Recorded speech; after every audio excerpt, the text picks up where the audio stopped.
একবার কিয়ামতের মাঠে চোখের পানিতে কাঁদবি, ইয়া রাব্বি উম্মতি, তোকে খুশি করব, তোকে আমি হাসাবো, তোকে আমি আনন্দ দেব, কষ্ট দেব না রে। হে আমার নবী, তোর উম্মত গুলোকে তোর সাথে জান্নাতে পাঠিয়ে দেব, ওদেরকে নিয়ে আনন্দ করবি। এর থেকে বড় প্রাইজ তোর জন্যই হতে পারে না। দয়াল রহমান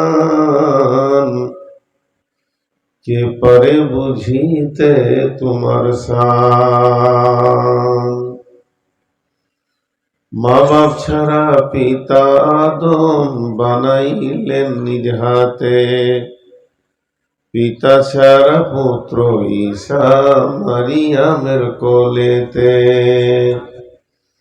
কে বাবর কারিগর কার বাবর শান, কে পারে বুঝিতে তব শান। এগুলো ক্যামেরাগুলো সরাবে না নাকি? এইখানে দিতে বললাম, এই এত বড় ফাঁকা রয়েছে, ওইদিকে 7টা চলছে, 8টা চলছে, আর এদের চলবে না কেন? এরা কথা শুনছে না, অর্ধেক লোক আড়াল হয়ে আছে আমার, আমি এগুলো মানতে পারি না। 2 মিনিট দেখবো না, সবটি ফেলে দেবো, রাগ করলে আমি মানতে পারবো না। তোমরা রাগ করো, চাই যা করো, ভালো করে বললাম। শ্রদ্ধেয় সুযোগ্য আজকের সবার সভাপতি, উপস্থিত আকাশের তারকা সাদৃশ্য আলেম ওলামা বিন্দু, সামনে আমার দিনদার ইমানদার মমিন ভাই সকল, পর্দা থেকে সুন্নেওয়ালি মোমেনা মা ও বোনেরা, প্রশংসা গুণগান আল্লাহ, যিনি মহান, যিনি সর্বশক্তিমান, যিনি ওয়াহদাহু লা শারীক, যে মুনিব আমাদেরকে আজকে বালুরঘাট এলাকায় গ্রামে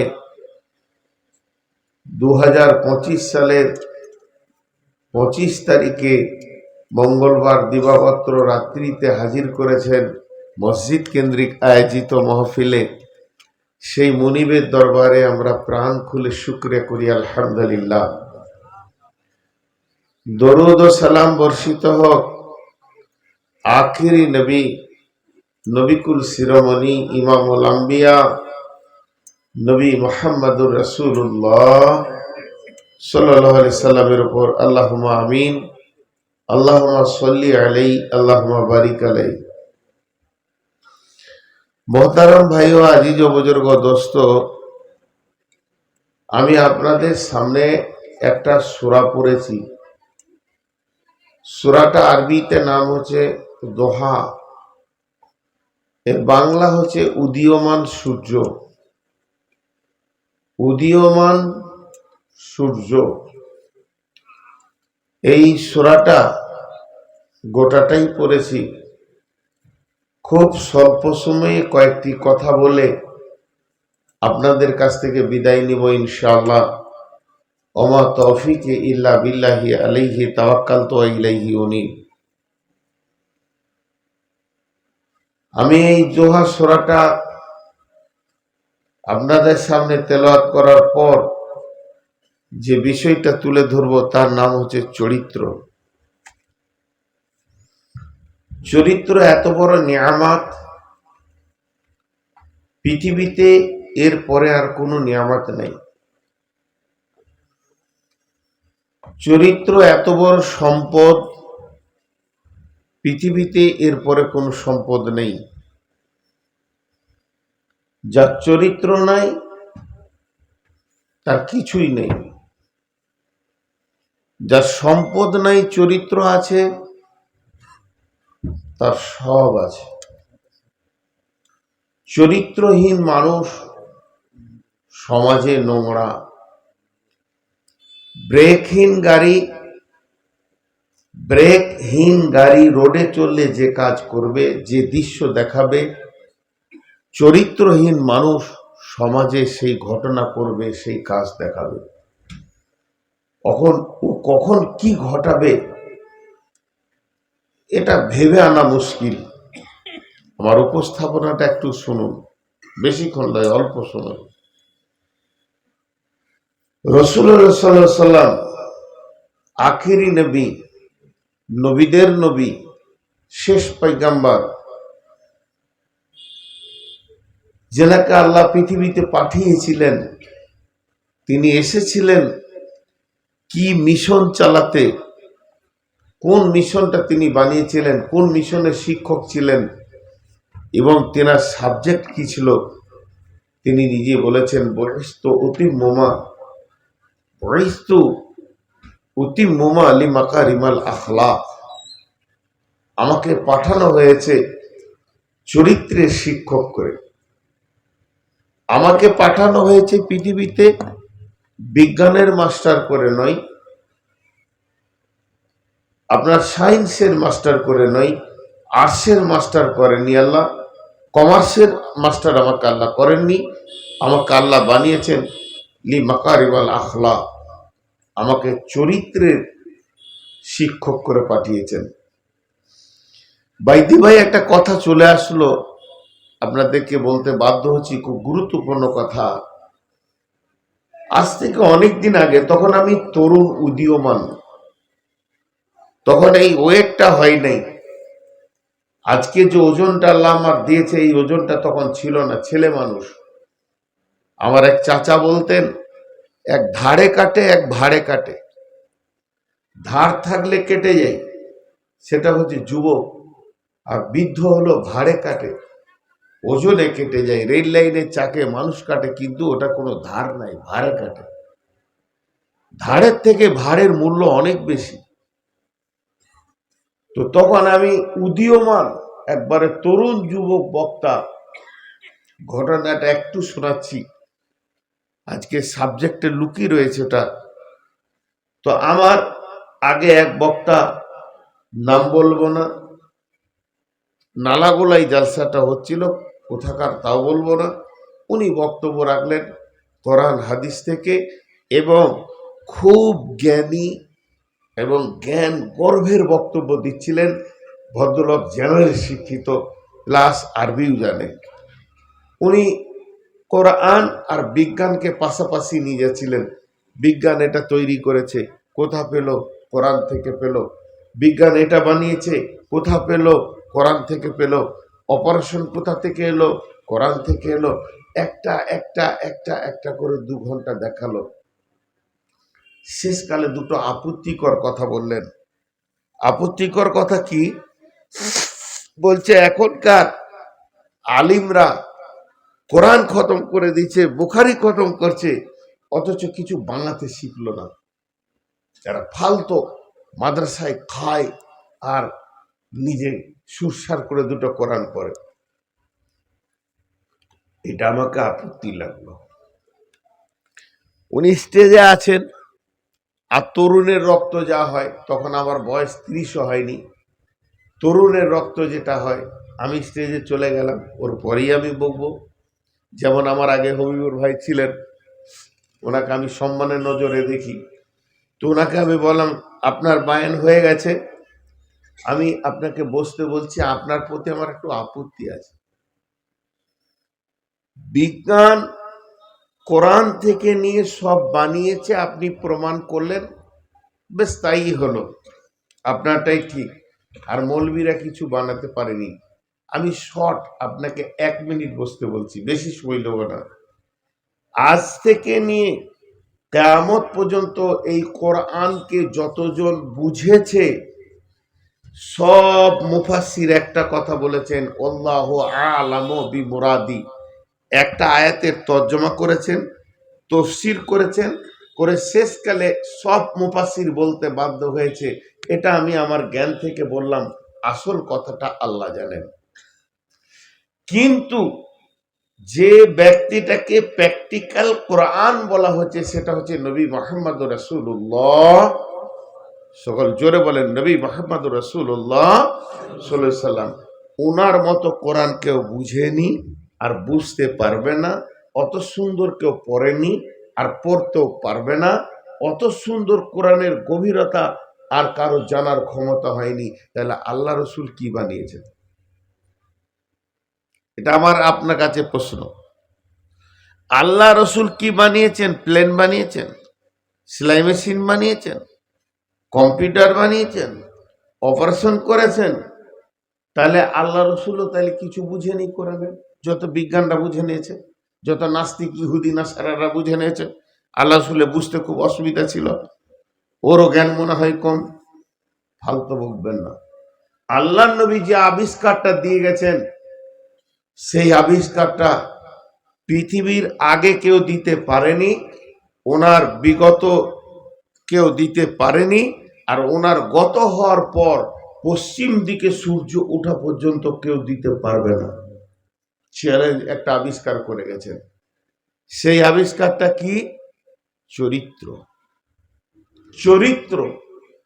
চোর, লম্পট, দাগাবাজ, মাতাল, সুদারু, জুয়ারি রসুলের কাছে এসে বড় বড় সাহাবী হয়েছেন। মদের ভাটিটা আব্দুর রহমান ইবনে আওফের ঘরে ছিল। সব থেকে বড় সুদারু ছিল হযরতে আব্বাস রাদিয়াল্লাহু আনহু, রসুলের চাচা। বাইজি নাচানো হতো, রান্ডি নাচানো হতো। কে নাচাতো? আবু জাহেল। কার ঘরে? হযরতে আলীর ঘরে। রসুলের জানের জমকে ছিল হযরতে উমর, জান নিতে গেছিল। মাতাল ছিল, মুশরিক ছিল, কিন্তু কেমন ফ্যাক্টরি তিনি করেছিলেন যে যার গায়ে ওনার হাত পড়েছে সে রাদিয়াল্লাহু তাআলা আনহু হয়ে গেছে। দুনিয়াতে সে জান্নাতের সুসংবাদ পেয়ে গেছে। এই আবিষ্কারটা কেউ করতে পারেনি আর পারবে না। তো তিনি দুনিয়াতে কল কারখানা, মেশিন, প্লেন, রকেট করার জন্য তাকে পাঠানো হয়নি, আর কোরআন তার জন্য পাঠানো হয়নি। কোরআন এসছে মানুষের চরিত্র বানানোর জন্য। কোরআন এসছে মানুষের চরিত্র বানানোর জন্য। কোরআন আসেনি যে ফ্যাক্টরি তৈরি করো। কোরআন মানুষের চরিত্র বানানোর জন্য আল্লাহ গোটা কোরআনটা রসুলকে দিয়ে দিলেন। কি বলে? বিসমিল্লাহির রহমানির রহিম, ওয়া ইন্নাকা লাআলা খুলকিন আযীম। মাইক ঠিক করেন। আমি হাবিবুর ভাইয়ের মতো চেঁচাতে পারবো না। আমি আস্তে আস্তে বলি, আস্তে আস্তে বলবো। মাইক ভালো হয়নি, বাইরে সাউন্ড যেছে, এখানে ফিডব্যাক নেই। আপনাকে বললাম আপনি মাইকটা 2 মিনিটের মধ্যে ঠিক করেন। গোটা কোরআনটা রসুলের চরিত্র। জি, আজকে আমি চরিত্র সম্পর্কে কথা বলবো। এই যে মানুষের দেহ, আর 5 মিনিট নিচ্ছি উপস্থাপনায়, তারপরে আমি সূরাতে চলে যাব। মানুষকে 3 রকম উপকরণ দিয়ে আল্লাহ বানিয়েছেন। মানুষকে আপনি এক কাজ করেন, এইখানটা করলে হবে না, আবার টাঙা হয়নি। আপনি বক্স দুটাকে বন্ধ করেন তো, একবার করেন, 1 মিনিটের জন্য দুটাকে ফুল বন্ধ করেন। হয়েছে তো? এবার সাউন্ড বাড়ান, সাউন্ড বাড়ান, হরেনে সাউন্ড বাড়ান। একটা হরেন এখানে দেওয়া নেই, একটা নেই। ছি ছি ছি ছি ছি। আজকে যদি জালসা করি, কাল জালসা আর করতে পারবো না।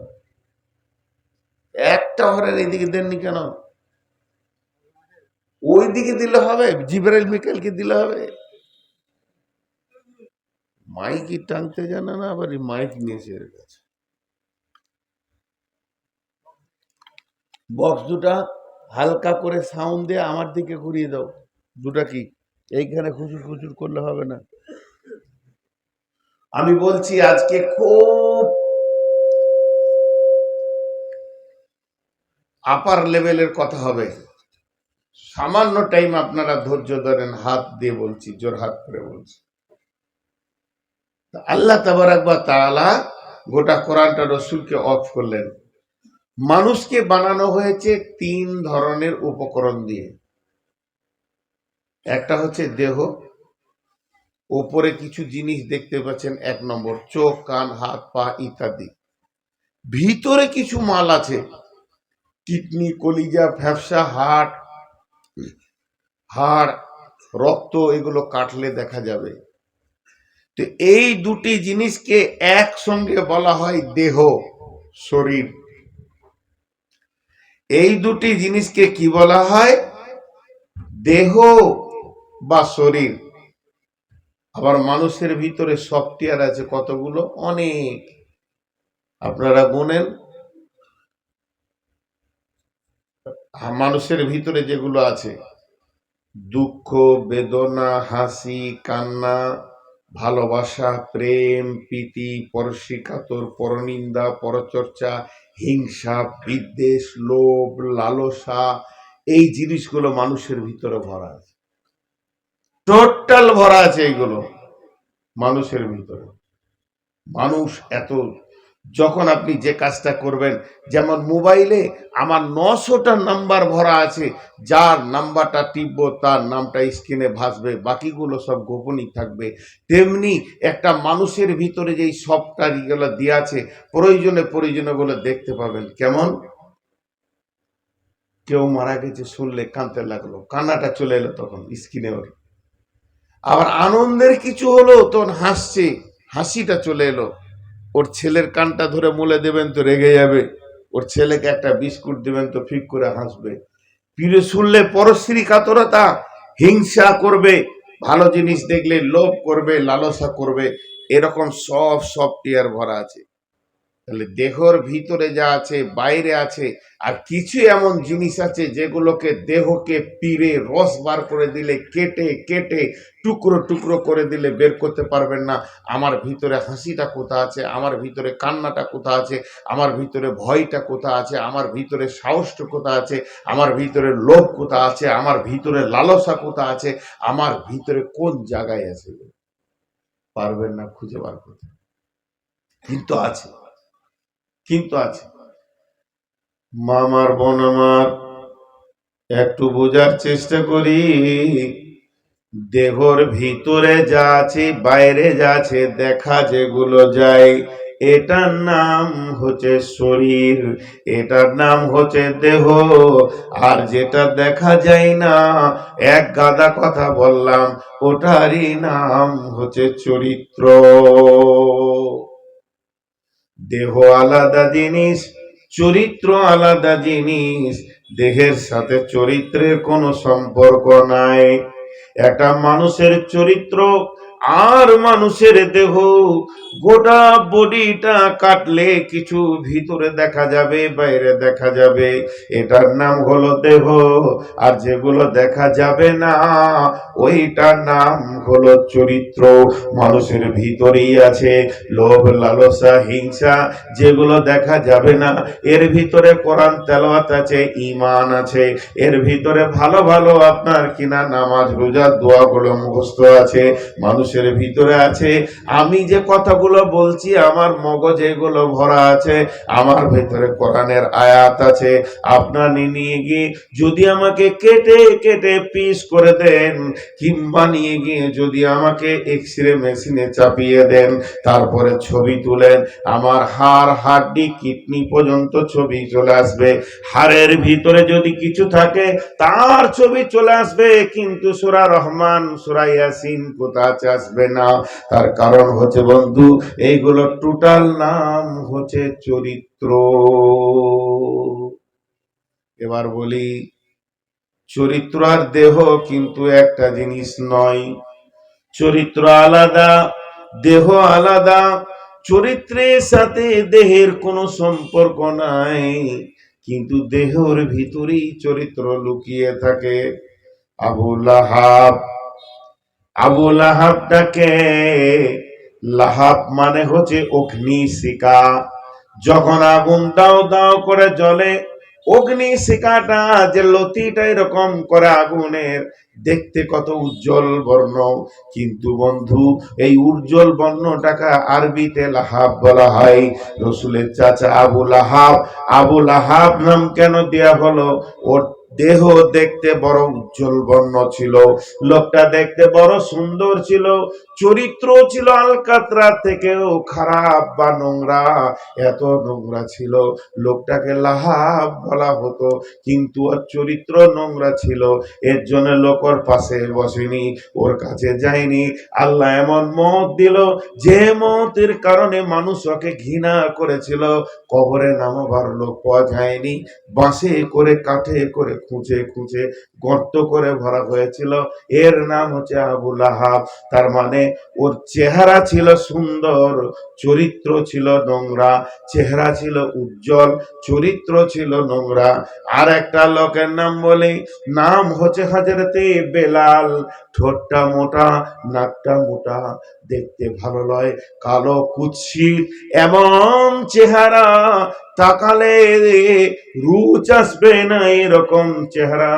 চেহারা বড় কালো, দেখতে সুন্দর লয়, কিন্তু বন্ধু চরিত্র ছিল উজ্জ্বল বর্ণ নুরানি।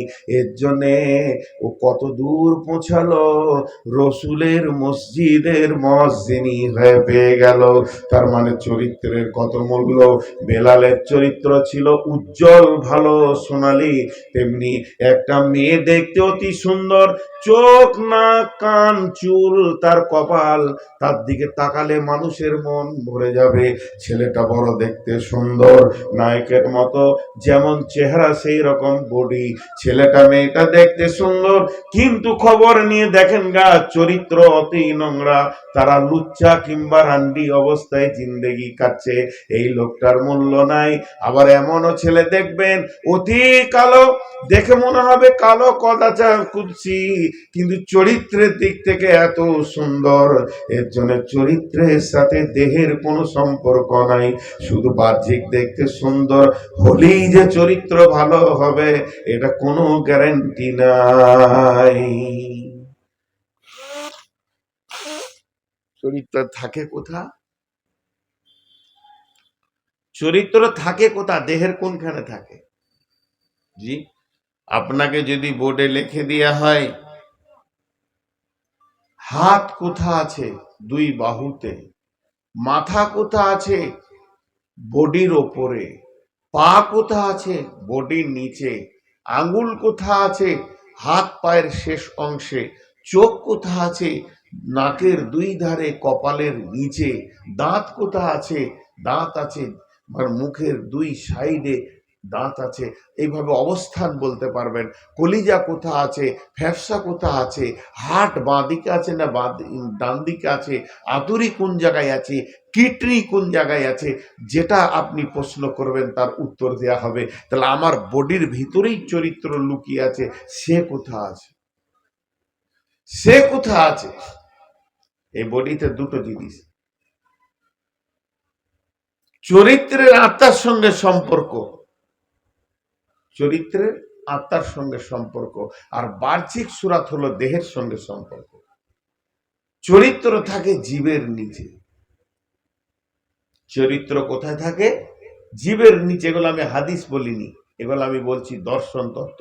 এবার আমি কোরআনের আয়াতে চলে যাব। চরিত্র থাকে জীবের নিচে। এখানে আজকে বালুরঘাটের লোক যদি একবার নিয়ত করে নেই নূর মোহাম্মদকে বেইজ্জতি করব, তাহলে আপনাদের কাজ কি হবে?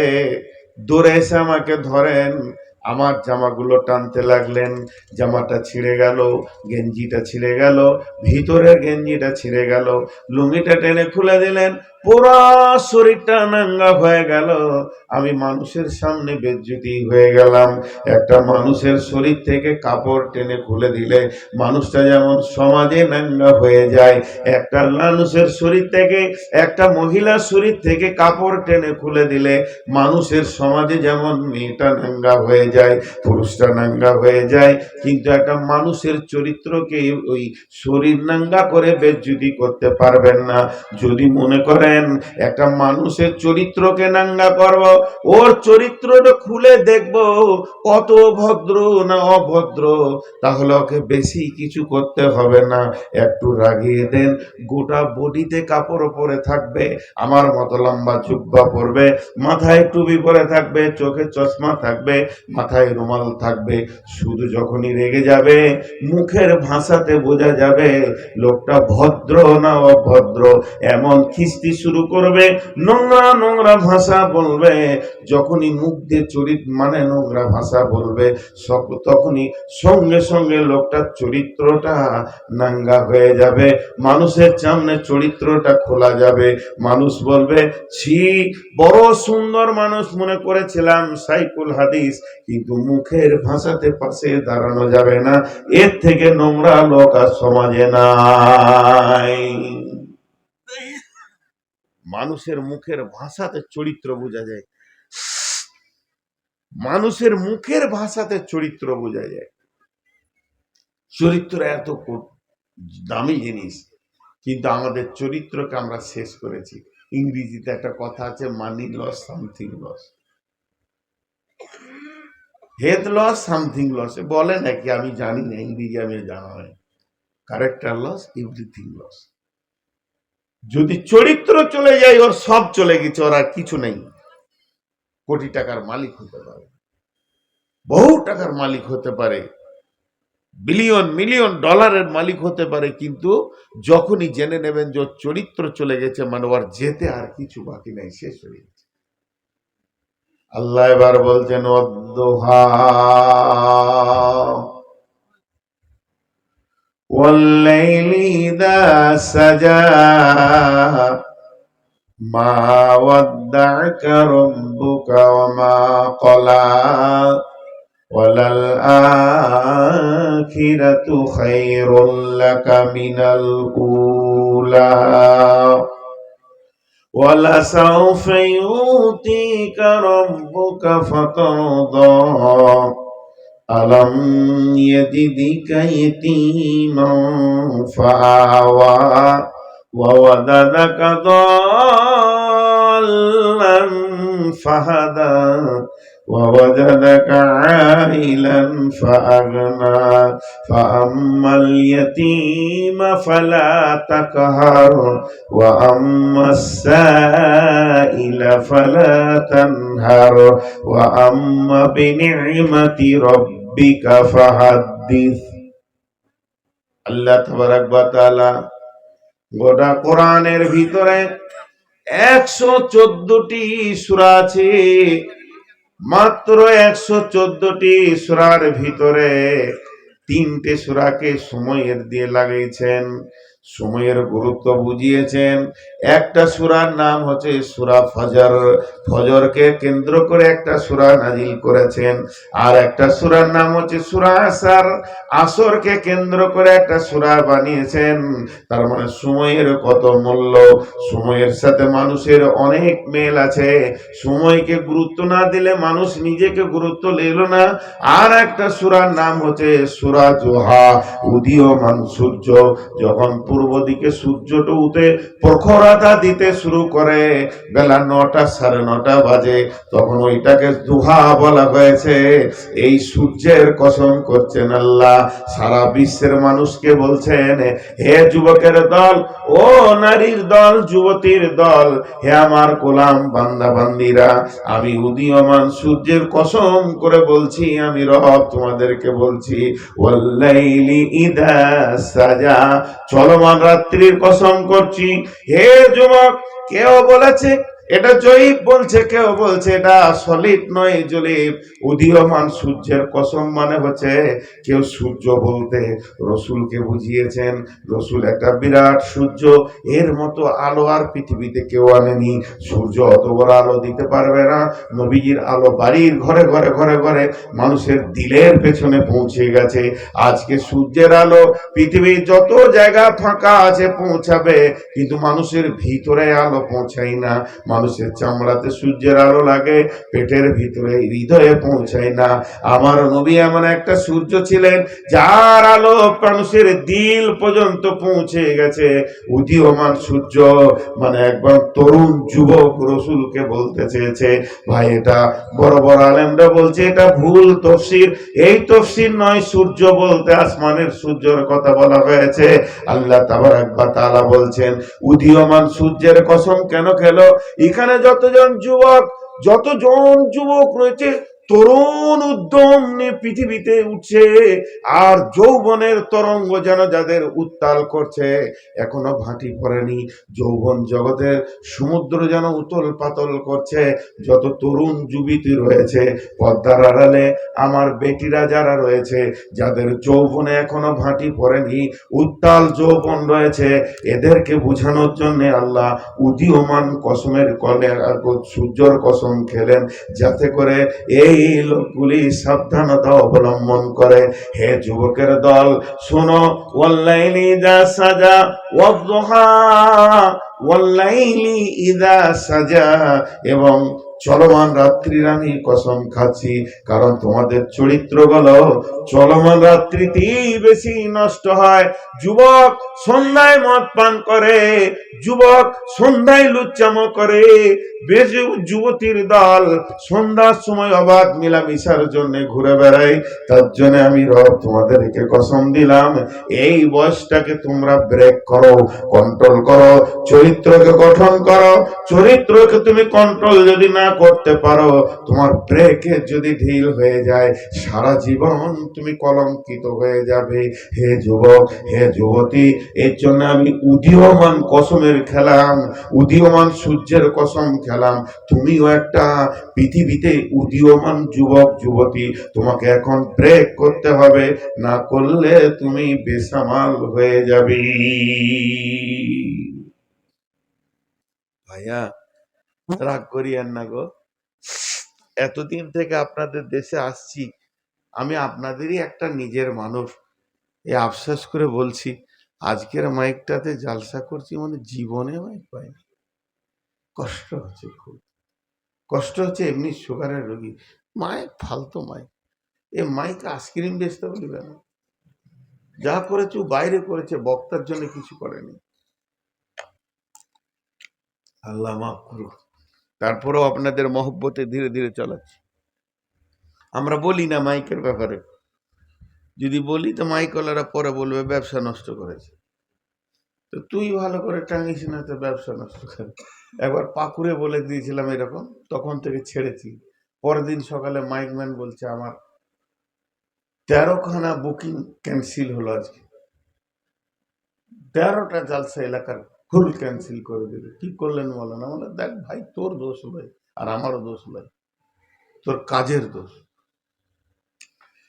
এবার চলেন আল্লাহ নবীর দিকে আস্তে আস্তে আগায়। মা ওয়াদ্দাকা রব্বুকা ওয়া মা ক্বালা।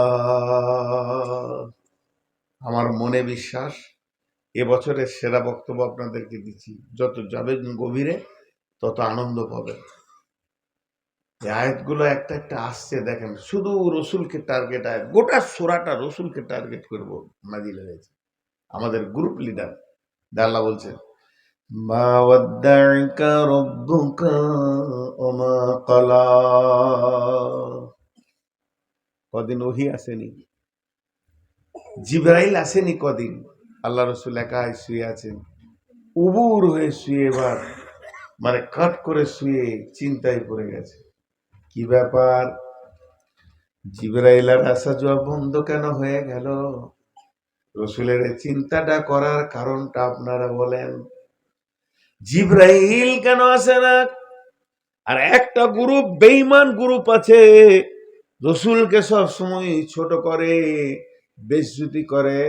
ওই গ্রুপ আবু জাহেলের গ্রুপ, ওরা আবার রসুলকে বলছে হে মুহাম্মদ, তোর কাছে একটা শয়তান আসতো, সে কই? মানে জিবরাইল।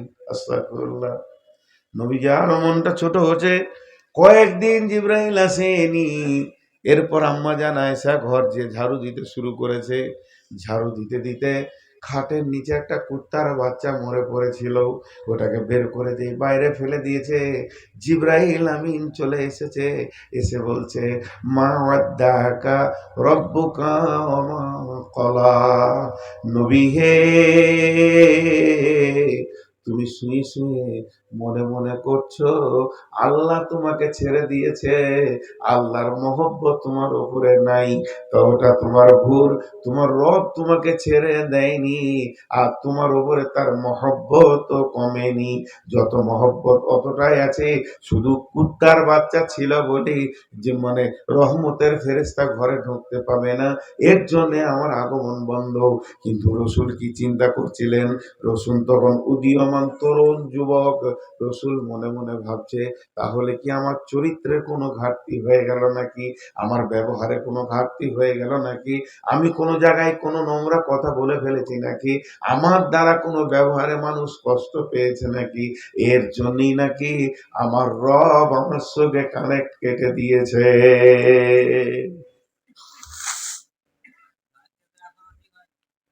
আপনি ধৈর্য ধরেন, বক্তা আমি যা বলার বলে দিয়েছি, সর্বোচ্চ বলাটা হয়ে গেছে, এখন আর হবে না ভাই, এখন হবে, এখন হবে।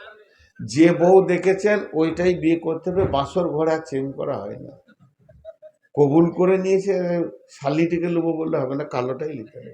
শালিটা সাদা ওটা দাও বলে শ্বশুর মারবে, যা হয়ে গেছে হয়ে গেছে, আর চেঞ্জ করে দেবে। কি আর বলবো, ওকে সবাই মিলে হুমকি দিয়ে না তো ভয় খেয়ে যাবো। আমি যা বলার বললাম, আমার কষ্ট হচ্ছে, আমি এবার ছেড়ে দেবো আর কি, আর খানিক্ষণ পর।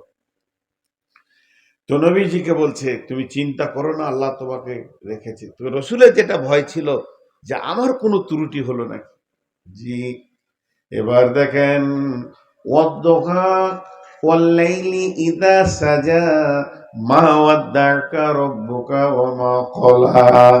সবাইকে বলছি জিনিসগুলো ব্যাখ্যা করো, আর একটু মন দিয়ে শুনবেন। নবী হলেন অতি তরুণ যুবক, উদীয়মান, দিনের দায়িত্ব, কোরআনের দায়িত্ব দেওয়া হয়েছে। ভাবছে হয়তো আমার দ্বারা কোনো ত্রুটি হয়ে গেল নাকি, তার জন্য নবীজিকে বললেন না না না, হে নবী তোমার দ্বারা কোনো ত্রুটি হয়নি, আল্লাহ তোমাকে ছাড়েনি। এরপর আল্লাহ বলছেন ওয়ালাল আখিরাতু খায়রুল লাকা মিনাল উলা। আরেকবার বলছি ওয়ালাল আখিরাতু খায়রুল লাকা মিনাল উলা, ওয়ালাল আখিরাতু খায়রুল লাকা মিনাল উলা। হে নবী তুমি শুনে নাও, পার্থিব জগৎ যতই সুসজ্জিত করে সাজানো থাকুক এই চরাচর, এর থেকে তোমার আখেরাত অনেক ভালো, দুনিয়া থেকে আখেরাত অনেক গুণে ভালো এবং অনেক ভালো। ওয়ালাল আখিরাতু খায়রুল লাকা মিনাল উলা। এটা কেন বললেন? এটা কেন বললেন? মানুষের চরিত্র নষ্ট হয় লোভ লালসায়।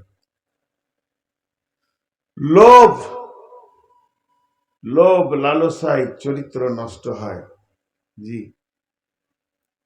লোভ একটা এমন জিনিস, দেখবেন খাওয়াতে মানুষের চরিত্র থালাতে বোঝা যায়, খাওয়ার থালাতে, আর কোনো ভাগাভাগি জিনিসে, আর সফরে মানুষের চরিত্র বোঝা যায় যে মানুষটা কোন চরিত্রে। যদি দুদিন আমার সঙ্গে সফর করে তো বলে দেবো কোন চরিত্রের মানুষ, আর খেতে বসলে বলে দেবো।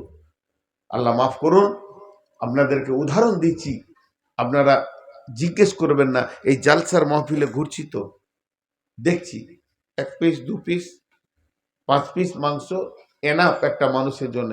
কাউকে কাউকে দেখছি খালি লোড করেই গেছে, লোড করেই গেছে, এত লোভ ওর ভিতরে। এই লোভ, লোভ যদি কোনো মানুষের একবার ভিতরে ঢুকে যায়, লালসা যদি ভিতরে ঢুকে যায়, রে বোন রে আমার বেটি, ওর চরিত্র নষ্ট হবেই হবে। যদি টিউবে কাটা ঢুকে যায় তো হাওয়া বেরিয়ে যাবে, তেমনি যার ভিতরে লোভ ঢুকে যাবে ওর ভিতর থেকে সুন্দর চরিত্রটা বেরিয়ে গিয়ে নোংরা হয়ে যাবে, যেখানে সেখানে লোভ লালসার জন্যে বেজ্জতি হবে। এর জন্য আল্লাহ নবীকে বলে দিলেন, নবীকে দুনিয়ার ব্যাপারে তুমি কোনো চিন্তা করিও না, দুনিয়া থেকে তোমার আখিরাতটা অনেক উত্তম। ফামা মাতাউল হায়াতিদ দুনিয়া ফিল আখিরাতি ইল্লা কালিল। দুনিয়ার যত সম্পদ আছে আখিরাতের তুলনায় সামান্য কিঞ্চিত। এই দুনিয়াকে বেশি তুমি গুরুত্ব দিও না। যখন দুনিয়ার গুরুত্ব তোমার কাছে বেড়ে যাবে, তোমার মতো বেহায়া আর নির্লজ্জ কেউ হবে না। অতএব তুমি কোনোদিন দুনিয়াকে গুরুত্ব দেবে না। চরিত্র দেখতে কেমন? একটা কথার উপরে কথা বলছি, চরিত্র দেখতে কেমন? আরেকবার বলছি, চরিত্র দেখতে কেমন, চরিত্রের অবস্থান কেমন? একসাথে উত্তর দিচ্ছি। টিউয়ের ভিতরে হাওয়া যেমন, টিউয়ের ভিতরে হাওয়া যেমন। হার্ট পাম্প, টিউ মজবুত, ডাম্পার মজবুত, গাড়ি নিয়েও যত মাল চাপাবেন, 63 টন পাথর চাপিয়ে দেন, সেই পাথরকে পাকুর থেকে নিয়ে গিয়ে কাটিহার পৌঁছিয়ে দেবে।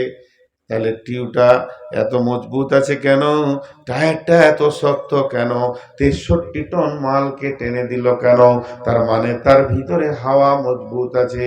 আর যখনই হাওয়াটা হাওয়াটা গোটা গাড়িটা নতুন, ইঞ্জিন নতুন, রিং নতুন, চাকা নতুন, টিউ নতুন, শুধু নাই মাত্র একটা 5 টাকার ভুল পিন যেটা টিয়ে লাগানো হয়, ছোট্ট মতো রবার, ওই ভুল পিনটা নাই, গাড়িটা অচল হয়ে গেল।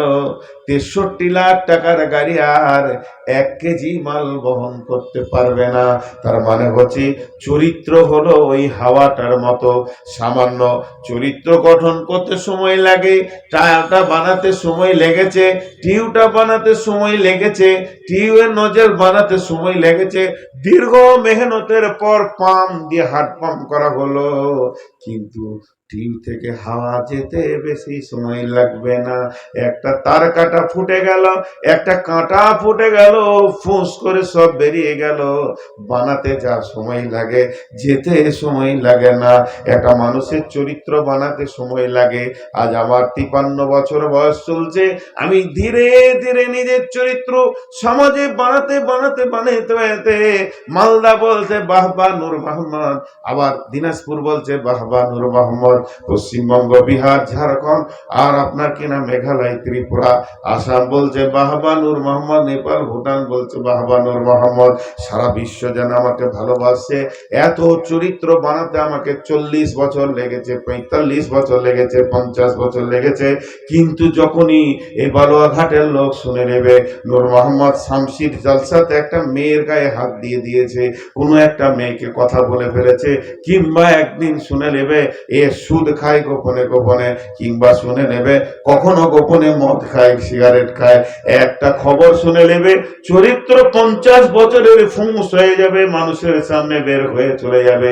এর জন্য চরিত্র বানাতে সময় লাগে, চরিত্র যেতে সময় লাগে না। আর চরিত্র কখন যাবে? তখনই যাবে মানুষ যখন দুনিয়াকে বেশি লোভ করবে। এর জন্য আল্লাহ তার নবীকে বলছেন, ওয়ালাল আখিরাতু খায়রুল লাকা মিনাল উলা। হে নবী, তুমি দুনিয়ার দিকে অত মনোযোগ দিও না, দুনিয়াকে তুমি প্রাধান্য দিও না। দুনিয়াকে যে প্রাধান্য দেবে, দুনিয়াকে যে আঁকড়ে ধরবে, তার চরিত্র যেতে বেশি সময় লাগবে না। দুনিয়া এমন একটা নোংরা, প্রথমেই তোমার চরিত্রের টিউটাকে সে খালি করে দিবে। এরপর আল্লাহ বলছেন, এটাতে কৌতূহল বেড়ে গেল, ওয়ালাল আখিরাতু খায়রুল লাকা মিনাল উলা ওয়ালা সাউফা ইউতিকা রব্বুকা ফাতারদা ওয়ালা সাউফা ইউতিকা ইউতিকা রাব্বুকা ফাতারদা ওয়ালা সাওফা ইউতিকা রাব্বুকা ফাতারদা। আমি বায়ান করছি, আপনাদের বিরক্ত লাগছে নাকি? আমি বায়ান করছি এখন খুব মন দিয়ে, আর আপনারাও মন দিয়ে শুনছেন। কমিটির একটা লোক খালি আমার কানে এসে এটা বলে দিল, ওয়ালা সাওফা ইউতিকা রব্বুকাটা বাদ দিয়ে এখানে বলতে হবে কমিটি ফাতারদা। মাওলানা, আপনি বায়ানটা করেলেন, আপনার জন্য একটা প্রাইজ আছে কমিটির তরফ থেকে, আপনি খুশি হয়ে যাবেন দেখলে। আর বায়ানের লাইন ঠিক থাকবে, কি দিবে কি দিবে কি দিবে কি দিবে। এই মানুষের ভিতরে একটা আছে না ফিতরাত ইনসানিয়া, যদি এরকম বলা হয় আর বাকিটা না বলা হয়, এমনি যদি বলা হয় এই হাবিবুর তোমার লেগে একটা কথা শুনলাম ওই শামসিতে, বলা যাবে না। তো বেটা ছেলেরা খানিকক্ষণ ধৈর্য ধরলে, আর মেয়েদেরকে যদি বলা হয় পাগলা হয়ে যাবো। হ্যাঁ, তোমার লেগে একটা কথা শোনা না, বলা যাবে না, কি দরকার বলা, বাস হয়ে গেল। এই মানুষের ভিতরের কৌতূহলকে মানে হার্টবিটকে বাড়ানো রিপারকেশনটা, তো ওই রকম জিব্রাইল এসে রসুলকে বলছে ওয়ালা সাওফা ইউতিকা রব্বুকা ফাতারদা। নবী হে, অতি সত্বর তোমার রব তোমাকে এমন একটা জিনিস দেবে তুমি খুশি হয়ে যাবে। অতি সত্বর, অতি সত্বর, খুব তাড়াতাড়ি, একদম বিলম্ব নয়, লেট নয়, তোমাকে তোমার আল্লাহ আল্লাহ দেবেন। তাহলে ছোট মাল নয়, এমন মাল দেবে নবী হে, মালটা পাওয়ার সঙ্গে সঙ্গে তুমি খুশি হয়ে যাবে। আল্লাহ রসুল মুখ ফুটে বলছে না, কিন্তু চেহারাতে বোঝা যাচ্ছে কৌতূহল লেগে গেছে, কি দিবে কি দিবে। হ্যাঁ ভাইরা আমার, তিনিও মানুষ ছিলেন, তিনি মানুষ ছিলেন। যখনই এই কৌতূহল শুরু হয়ে গেছে, আল্লাহ পর পর কি বলছেন, আলাম ইয়াজিদকা ইয়াতীমান ফাআওয়া ওয়া ওয়াজাদাকা দাল্লান ফাহাদা ওয়া ওয়াজাদাকা আইলান ফাগনা। তিনটে কথা বলে, আলাম ইয়াজিদকা ইয়াতীমান ফাআওয়া ওয়া ওয়াজাদাকা দাল্লান ফাহাদা ওয়া ওয়াজাদাকা আইলান ফাগনা। নবী হে, তুমি কি ভেবেছো তোমাকে দেবে না? তাহলে বলো, প্রথম নম্বরে তুমি গুমরা ছিলে, কোন তোমার জ্ঞান ছিল না, আল্লাহ দিয়েছেন তোমাকে জ্ঞান, হেদায়েতের মালিক আল্লাহ, আল্লাহ তোমাকে হেদায়েত দিয়েছেন। তারপরে তুমি কি ছিলে, অরাজাদাকা আইলান ফাগনা, তুমি নিঃস্ব ছিলে, আল্লাহ তোমাকে মাল দিয়েছে, সম্মান দিয়েছে। ওয়াজাদাকা দাল্লান ফাহাদা ওয়াজাদাকা আইলান ফাগনা, আল্লাহ তাবারাক ওয়া তাআলা তোমাকে চারিদিক থেকে সম্মান করেছে। আলাম ইয়াজিদকা ইয়াতীমা ফাআওয়া ওয়াজাদাকা দাল্লান ফাহাদা ওয়াজাদাকা আইলান ফাগনা, আল্লাহ তাবারাক ওয়া তাআলা তোমাকে দেয়নি কি তুমি বলো, সম্মানে পরিপূর্ণ করে দিয়েছি। দেখেন, শেষ কথাটা নিয়ে যাবেন, আপনাদেরকে বেশি বিরক্ত করব না, বলেছি তো করব না ইনশাআল্লাহ। এখানে দুটো ডিপলি কথা আছে, শোনেন। কথাটা কি, আল্লাহ তার রসুলকে বলছেন, আমি একটা উদাহরণ দিব। ধরেন আমার গ্রামে কোনো একটা ছেলেকে বলছি যে বাবা তুমি একটা কাজ করো তো, আমি বাড়িতে নাই, আমি একটা কাজে আছি, বাইরে আছি, মালদাতে আছি, তুমি আমার বাড়ির একটু হাট বাজারগুলো এনে দাও। জি, হাটটা এনে দাও, আজকে হাটবার, হাটের মালগুলো এনে আমার বাড়িতে দাও, তোমাকে 50 টাকা দিব। খুব মন দিয়ে শুনবেন,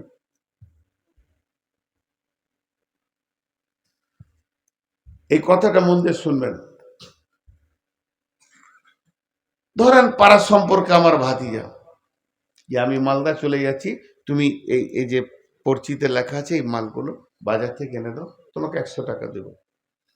ব্যাগটা হাতে নিয়েছে, টাকা নিয়েছে, গাড়ির চাবিটাও দিলাম, কিন্তু এমনি করছে। ওর মনটা কি, 100 টাকাটা দিবে কিনা, আমার হাত দূরে থাক, 100 টাকাটা দিবে কিনা, এইটা ওর মনের কৌতূহল। আমি ওকে 3টে কথা তখন বলছি, এই যা, তুই ঘুরে আস, টাকা তুই পেয়ে যাবি, আমি ব্যস্ত আছি। এই বেটা ঠিক করে বল, ঈদের দিন তোকে 200 টাকা দিয়েছি বিনা কারণে, বকরা ঈদের দিন 200 টাকা দিলাম, গ্রামের জালসা হলো সেদিন তুই 150 টাকা আমার কাছে নিয়েছিস, তোর বহিনের বিয়ের দিনে আমি তোকে 100 টাকা দিয়েছি।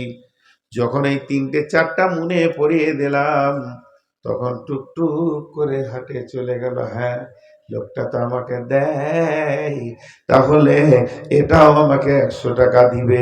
এবার হাটে থেকে মাল এনে দিল। ঠিক আমার আল্লাহ বলছেন, অতি সত্বর তোমাকে এমন জিনিস দিব নবী হে, তুমি খুশি হয়ে যাবে, তোমাকে আনন্দ করার মতো জিনিস দেব।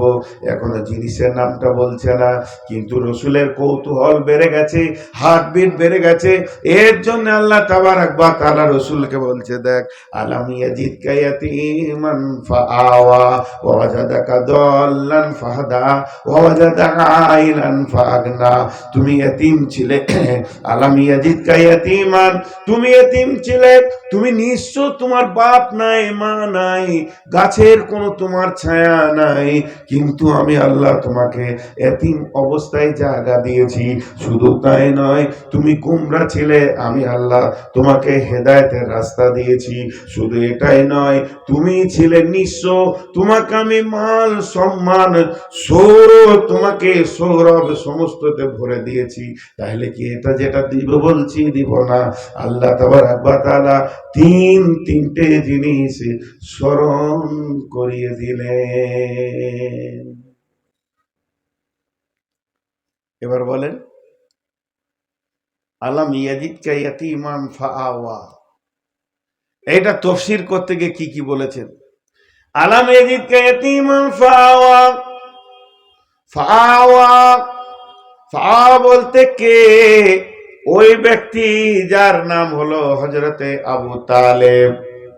একটা গেল। কোন মুফাসসির বলেন ফাআওয়া বলতে সমস্ত সাহাবীর কথা বলা হয়েছে। 2 নম্বর হলো আজওয়াজে মুতাহহারা, রাসূলের বিবিদের কথা বলা হয়েছে। তার কারণ হলো, শুনে নেন, বিশ্ব নবী যখন শিশু, ছোট শিশু, একবারে শিশু, বন্ধুরে আমার, নিজে মাথা নামো করে কাবার দিকে হেঁটে যাচ্ছে, আবু তালেব বসে আছেন কাবার পাশে। আবু তালেবের নিজের ছেলে হযরতে আলী বসে আছে আব্বার কাছে।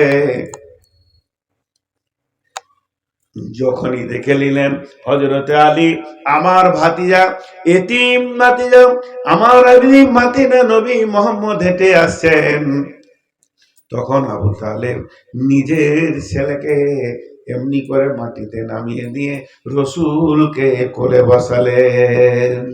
তাহলে কত ভালোবাসতেন। শুধু তাই নয়, বিশ্বনবী খেলার মাঠে গেছেন, বাড়ি ফিরল কিনা খোঁজ কে নেবে না আবু তালেব।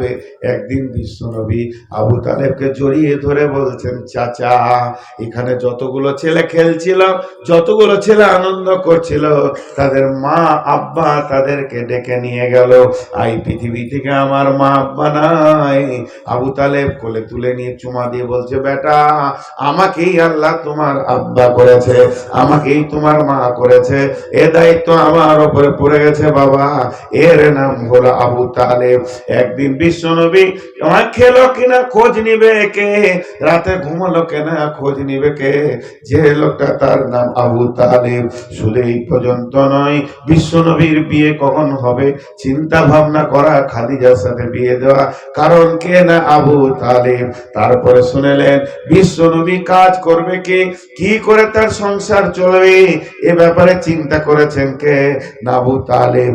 আল্লাহ তাবারাক ওয়া তাআলা বলছেন, দেখ, আমি তোর এমন একটা চাচা দিলাম, তোর জিন্দেগিতে সে আপন জনের কাজ করলো। কেউ আবার বলছে, সাহাব, সাহাবীরা ওই উহুদের যুদ্ধে বিশ্বনবী দাঁড়িয়ে আছেন, এমন সময় কাফের বেঈমানেরা তীরকে রেডি করেছেন রাসূলকে দুনিয়া থেকে সরিয়ে দিব। হযরতে তালহা দেখতে পেয়েছেন আল্লাহর নবীকে লক্ষ্য করে কাফেররা তীর রেডি করে ফেলেছেন। তালহা যেখানে ছিল দৌড়ে এসে বিশ্ব নবীর সামনে দাঁড়িয়ে গেলেন। বিশ্ব নবীকে উহুদের পাহাড়ের প্রান্তদেশে লুকিয়ে দিয়ে তালহা সামনে দাঁড়িয়ে গেলেন। একটা নয়, দুটা নয়, 180টা। আবার এই যে সালাফি সাহেব গেলেন, উনি আমাকে একদিন বলেছিলেন নূর মোহাম্মদ 180টা নয়, হযরত আবু তালহা হযরতে তালহা 280টা তীর খেয়েছিলেন নিজের দেহে। বিশ্ব নবীকে পেছনে রেখে দিয়ে সমস্ত তীরগুলো দুই বাহুতে বুকে নিয়েছে, নবীজির গায়ে একটা লাগতে দেয়নি। আল্লাহ এই জায়গাটা বলছে, ও নবী মুহাম্মদ, তোর জানকে বাঁচাতে গিয়ে আমার সাহাবী এতগুলো যে তীর খেলো, ওর মিজাজটা যে রকম যে আমি মোহাম্মদকে বাঁচাবো তো নিজে তীর খাবো। এটা কে বানিয়েছে বল? এটা আমি আল্লাহ বানিয়েছি। এটা আমি যদি না বানাতাম, তুই ভাবিস না যে তোর কারণে, তোর ক্যাপাসিটিতে সাহাবীগুলো তোর কাছে ছিল, এগুলো আমার দান। শুধু তাই নয়, তো খন্দকের যুদ্ধে বিশ্ব নবী তাবুতে এক পাশে আছেন, এমন সময় হযরতে সাদ রাদিয়াল্লাহু তাআলা আনহু এক গাদা তলোয়ার নিয়ে এলেন। তলোয়ারকে যেই ঝনক করে নামিয়েছেন, আল্লাহর নবী আন্ধারে বলছেন, কে সাদ নাকি? সাদ বললেন, ইয়া রাসূলুল্লাহ, আমি সাদ এসেছি সারা রাত্রি আপনাকে পাহারা দিব।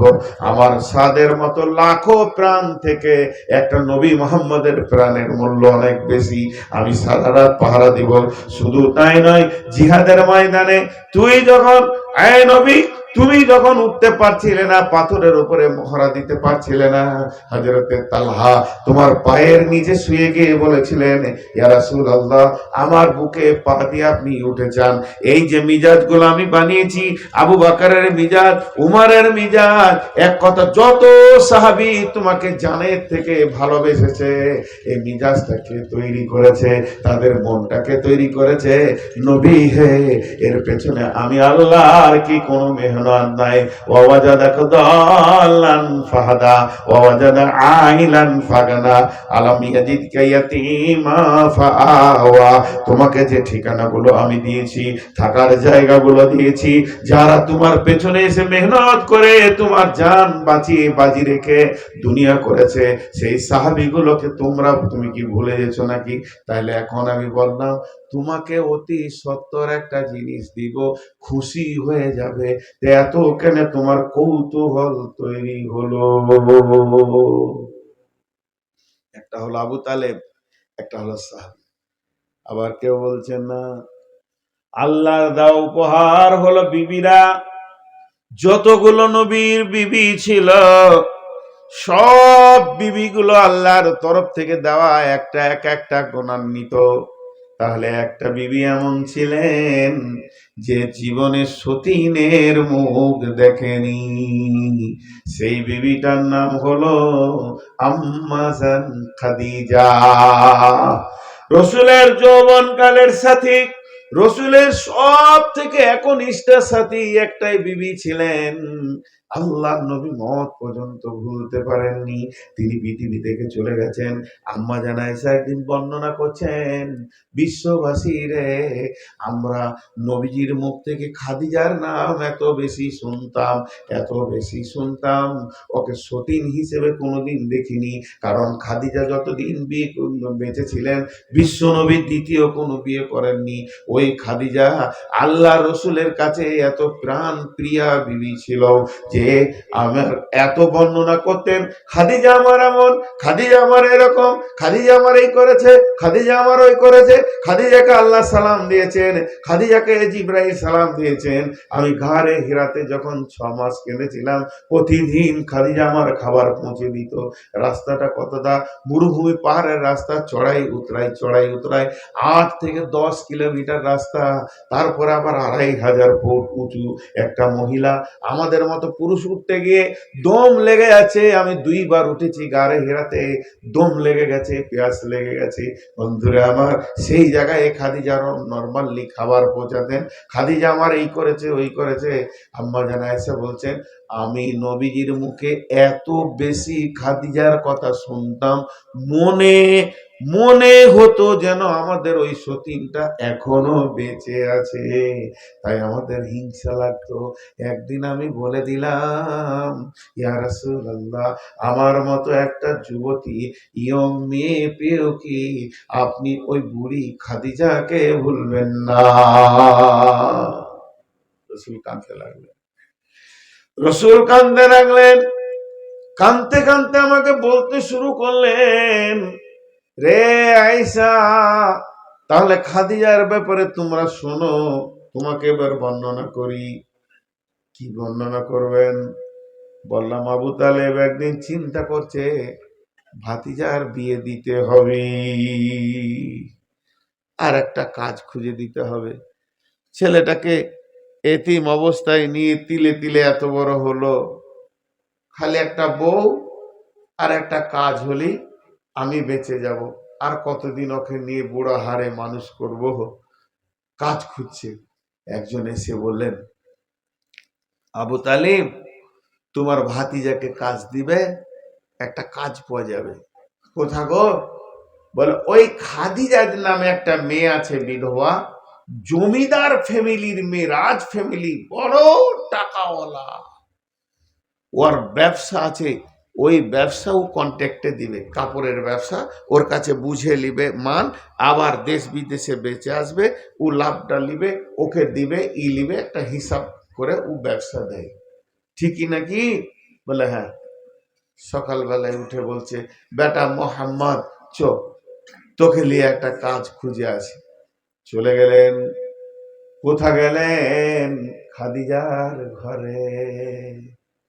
খাদিজাকে দিয়ে বলছে, আবু তালেব, বেটি খাদিজা রে, কি তো আমি তোমার কাছে এসেছি, একটা খবর পেলাম, আমাকে কেউ খবর দিলে তুমি নাকি কন্ট্রাক্টের লোককে ব্যবসা দাও।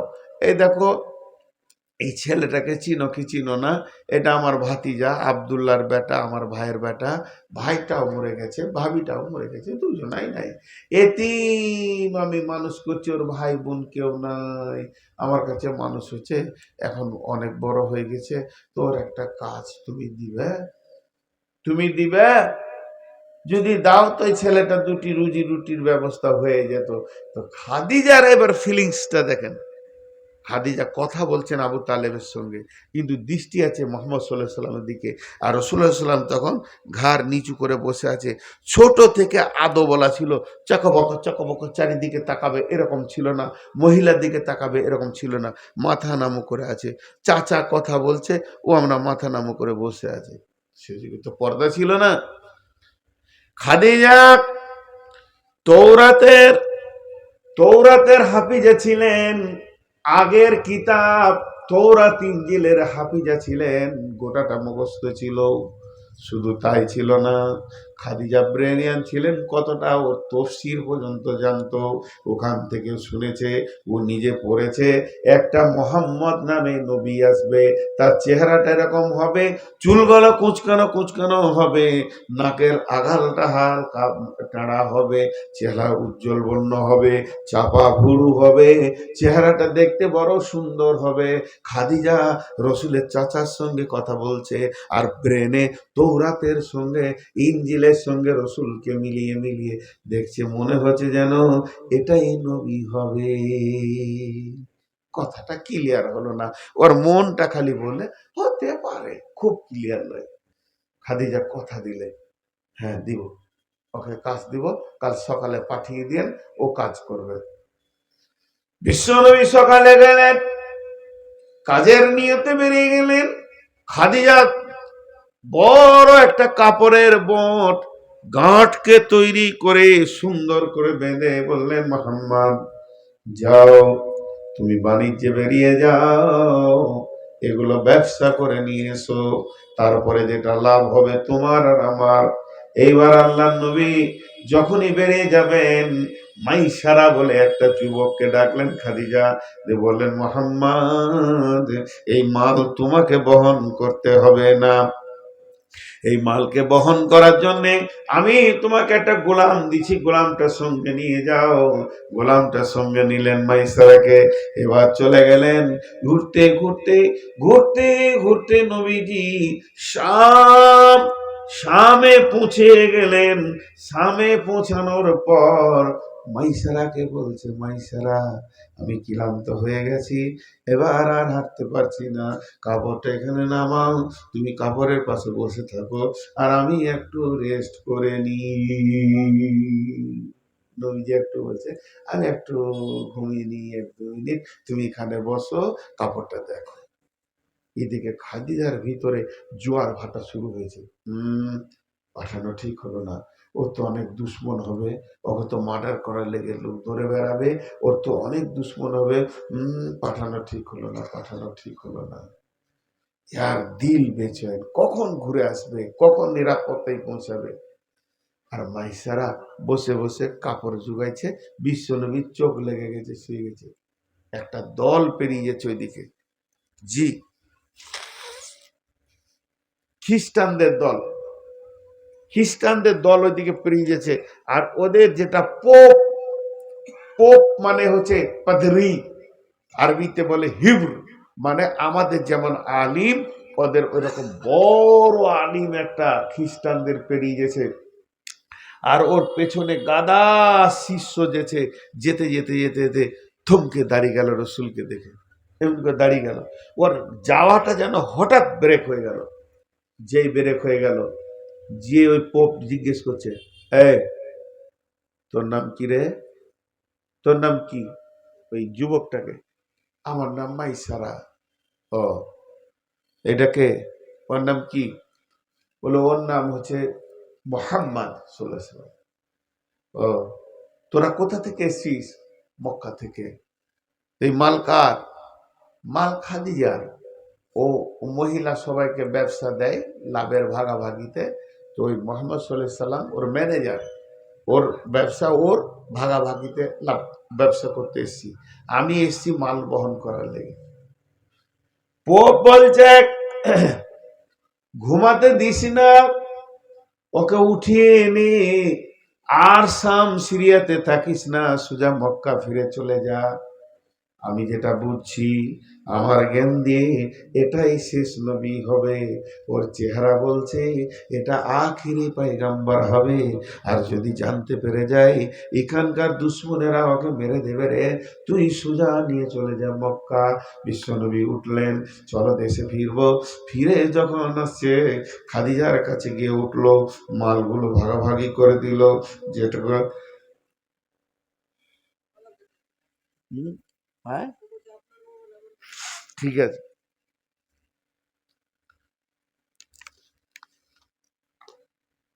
হুম, মা মাল বুঝিয়ে দি, যেটুকু লাভ হলো, নবী এটা লাভ পেলেন ভাগে, ওই অংশটা হাতে করে নিয়ে গিয়ে চাচাকে বলছে, চাচা এটা আমি ইনকাম করেছি, চাচা এটা আমার ইনকাম, আমার মেহনতের ফল। চাচা আপনি আপনার হাতে দিচ্ছি, আমার আব্বা তো নাই, আপনি আমার আব্বা, আপনি আমার মা, অতএব আমার ইনকামটা আপনার হাতে দিলাম। বিশ্ব নবীর ইনকামটা পেয়ে আবু তালেব খুশিতে যেন কেঁদে ফেলছে, খুশিতে চোখের পানি। আমার ভাতিজা ইনকাম করতে শিখেছে, আমার ভাতিজা ইনকাম করতে শিখেছে, ভাতিজা আমার টাকা বানাতে শিখেছে, ভাতিজা আমার ইনকামের যোগ্য হয়ে গেছে। এবার পাড়াওয়ালা গাঁওয়ালাকে বলছে একটা বউ খুঁজে দে, ভাতিজা আমার ইনকাম করে একটা বউ খুঁজে দে, বিয়ে দিয়ে দিব, সংসার বানিয়ে দিব, আমি এবার বেঁচে যাব, বউ খুঁজে দে। লোক বলছে ঠিক আছে খুঁজে দেব। এরই মধ্যে খাদিজা ওইদিকে মাইসারাকে নিয়ে বাড়িতে বসে বলছে, বল একটা মানুষের চরিত্র, একটা মানুষের চরিত্র সফরে বোঝা যায় লোকটা কেমন। মাইসারা বলছেন, মালিকিন এত সুন্দর চরিত্রের লোক জীবনে দেখিনি। কি ভদ্র, কি মিষ্টি কথা, কথার মধ্যে কি গাঁথুনি, কি ভদ্র। মালিকের 2 নম্বর ওই লোকটাকে আমি একটা খেয়াল করেছি, যত মরুভূমিতে আমি হেঁটেছি চারিদিকে গাছপালা নাই, কিন্তু এত প্রখর রোদের ভিতরেও আল্লাহর কি মহিমা, যেন একটা মেঘের ছায়া আমাদের সঙ্গে থেকেছে। এটা আমি দেখেছি, নিশ্চয়ই লোকটাকে আল্লাহ ভালোবাসে। মালিকিন 3 নম্বর খবরটা লাও, ওকে নিয়ে আমি সামদেশে এক জায়গায় আরাম করছিলাম, উনি শুয়েছিলেন, আমি কাপড়গুলো নিয়ে বসেছিলাম, আর একটা খ্রিস্টানদের পোপ বলল নিয়ে চলে যা মক্কাতে, এই ছেলেটা নবী হবে। তখন খাদিজার যেটা ডাউট ছিল ওটা পূর্ণ হয়ে গেল, যে এটাই নবী। খাদিজা একবার ভাবছে, যুবক তো তরুণ যুবক, বয়স তো 24, বয়স তো 25, আর আমি হলাম 40 বছরের বুড়ি, আমাকে বিয়ে করবে কি না। বিয়ের মানসিকতা তৈরি হলো, একবার মনে মনে করে প্রস্তাব দিই, একবার করে আবার পেছিয়ে আসে, না প্রস্তাব দিব না, না একবার প্রস্তাব দিই। এত দামি মানুষের পায়ের নিচে যদি জীবনটা কাটাতে পারি, আমি খাদিজাও ধন্য হয়ে যাব। খাদিজা প্রস্তাব দিলেন, নাফিসা বলে একটা মেয়েকে দিয়ে যাও, রসুলের চাচার কাছে যাও, মোহাম্মদের চাচাকে বলে এসো আমি খাদিজা রাজি আছি, মোহাম্মদ রাজি আছে কিনা। বিশ্ব নবীকে যখন এই প্রস্তাব পৌঁছালো, আল্লাহর নবীকে ডাকছে ওর চাচা, বেটা মোহাম্মদ, মোহাম্মদ রে বাটা, আয় বাবা আয়, আয় বস। বসালেন, বসানোর পর বলছে, বেটা খাদিজার তরফ থেকে তোকের বিয়ের প্রস্তাব এসেছে। বিশ্বনবী হ্যাঁ বললেন না, বিশ্বনবী নাও বললেন না, বিশ্বনবী হ্যাঁ বললেন না, না বললেন না, বরং মাথাটা হালকা নামিয়ে একটু মুচকে হাসলেন। এটাই দেখে আবু তালেব বুঝে নিলেন বেটা আমার রাজি আছে। তখনই আবু তালেব বলে দিলেন, নাফিসা রে খাদিজাকে রেডি হতে বলো। একটা দিন ধার্য করে আবু তালেব নিজে খুতবা পড়ে বিয়ে পড়িয়ে দিলেন। এখনকার বাপ মাদের একটা ডিউটি শেষ হয়ে গেছে, বউ খোঁজা ডিউটিটা শেষ, ছেলেরাই খুঁজে নিয়েছে। ভাই খুব দামি দিন চলে এসছে, আর লজ্জা করার কিছু নাই। বিয়ের আগেই চলাফেরা, উঠা বসা, ফোন করা, গল্প করা, হাট বাজার ঘোরা, মেলাতে ঘোরা, বিয়ের আগেই শুরু হয়ে গেছে। খালি যদি একবার শুনতে পাই যে ওর সঙ্গে আমার বিয়ে হবে। জি ভাই, সেই যুগটা কেমন ছিল, এত ট্যালেন্টেড মানুষ, পৃথিবীর অদ্বিতীয় মানুষ, সে এত লজ্জা, তা বলল বিয়ে হয়ে গেল। এতদিন ছিল ম্যানেজার, এতদিন ছিল বাড়ির কাজের ম্যানেজার, এবার নবী মোহাম্মদ সাল্লাল্লাহু আলাইহি ওয়াসাল্লাম হয়ে গেল বাড়ির লোক। খাদিজা সহিলেদেরকে বললেন, ঘর সাজাও, ঘরকে তৈরি করো, আমার সঙ্গে আমার নব স্বামীর আলাপ পরিচয় হবে, যেটাকে বাসর ঘর বলে, তোমরা সাজাও। বান্ধবীরা সাজালেন, বিশ্ব নবীকে ডাকা হলো। বিশ্ব নবী বাসর ঘরে বসে আছেন, আম্মা জান খাদিজা প্রথম স্বামীর সঙ্গে আলাপে যাচ্ছেন। এর আগে খাদিজার একটা স্বামী মারা গেছে, একজন তালাক দিয়েছে, খাদিজার 3য় নম্বর পড়েছে নবী মুহাম্মদ সাল্লাল্লাহু আলাইহি সাল্লাম। কিন্তু নবীজির জীবনে প্রথম মহিলা আম্মা জান খাদিজা।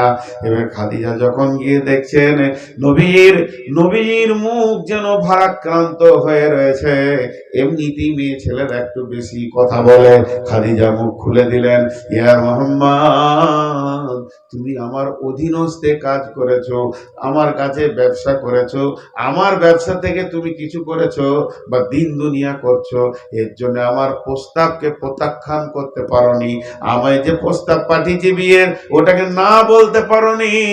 মনে হয় যেন তুমি আমার মতো বুড়িটাকে অন্তর থেকে মেনে নিতে পারোনি। যদি মেনে নিতে, আজকে তোমার মুখ কেন এত ভারাক্রান্ত? আল্লাহর নবী বলছেন, না না খাদিজা, তুমি যেটা ধারণা করছো ওটা নয়, ওটা ছেড়ে দাও, আমার ধারণা ওটা নয়। আমি বলছি কেন, মুখটা আমার ভারাক্রান্ত। এক নম্বরে, আজকে আমার বিয়ে হয়েছে, আজকে আমার মা নাই। মা যদি থাকতো কত খুশি হতো। আজকে আমার আব্বা নাই, আমার মা নাই, আব্বা নাই। চাচা বিয়ে দিয়েছে। শুধু তাই নয়, আমি ছাগল চড়িয়ে ব্যবসা করে ক টাকা করেছি। আমি যখন আপনার অধীনস্থে কাজ করেছি, অনেক বড় বড় রাজপুত্ররা বিয়ে করতে চেয়েছে, এ খবর আমার কাছে আছে। তারা শত শত ভরি সোনা তোমাকে দিত, চাঁদি তোমাকে দিয়ে সাজিয়ে নিয়ে যেত। আমি একটা এমন গরিব এতিম হতভাগা যে তোমাকে আমি অলংকার দিতে পারিনি। এই লজ্জায় আমার মাথা যেন নাম হয়ে রয়েছে। আম্মাজান খাদিজা বললেন, ও নবী মুহাম্মদ, তখনও নবী হয়নি। আমি বলছি, ও মুহাম্মদ স্বামী আমার, এটাই যদি আপনার সত্য কথা হয়ে থাকে তাহলে আমার কথা শুনতে হবে। বলে তো বলছে, আমার কথা হলো, আমি একটা রাজ ফ্যামিলির মেয়ে, আমার মালের অভাব নাই। তবে আমি এখনই দাঁড়িয়ে দাঁড়িয়ে প্রস্তাব দিচ্ছি, আমার সমস্ত উট দুম্বা, আমার যত ঘোড়া ছাগল বকরি আছে, শুধু তাই নয়, সোনা দানা যা আছে, স্থাবর অস্থাবর যত জমি জায়গা আছে, সমস্তকে এক্ষুনি আমি আপনাকে দান করে দিলাম। শুধু মাল তো দূরের কথা, জমি জায়গা টাকা পয়সা তো দূরের কথা, ইভেন আমার বডিটাও দান করে দিলাম। আপনি বলবেন তবেই আমার হাত ধরবে, আপনি বললে আমার পা চলবে, নচেত আমার পা চলবে না। আপনি বললে আমার চোখ দেখবে, নচেত দেখবে না। আপনার হুকুমের ভিতরে আমার বডি চলবে। ও মুহাম্মদ, এবার আমি কাঙালি, আপনি ধনী, একটা বার বলেন, এবার আপনি হাসি মুখে গ্রহণ করে নেন গরিবটাকে। আম্মাজান খাদিজার কথাটা কত চমক কথা, গরিবটাকে কবুল করে নেন। বিশ্বনবী বলেন, খাদিজা রে, প্রথমবারের প্রস্তাব আমি একটুকু ব্রেক করছি তোমাকে, তুমি দ্বিতীয়বার চিন্তা করো, মালগুলো তুমি আমাকে দিও না, তুমি তোমার অধীনস্থে রেখে নাও।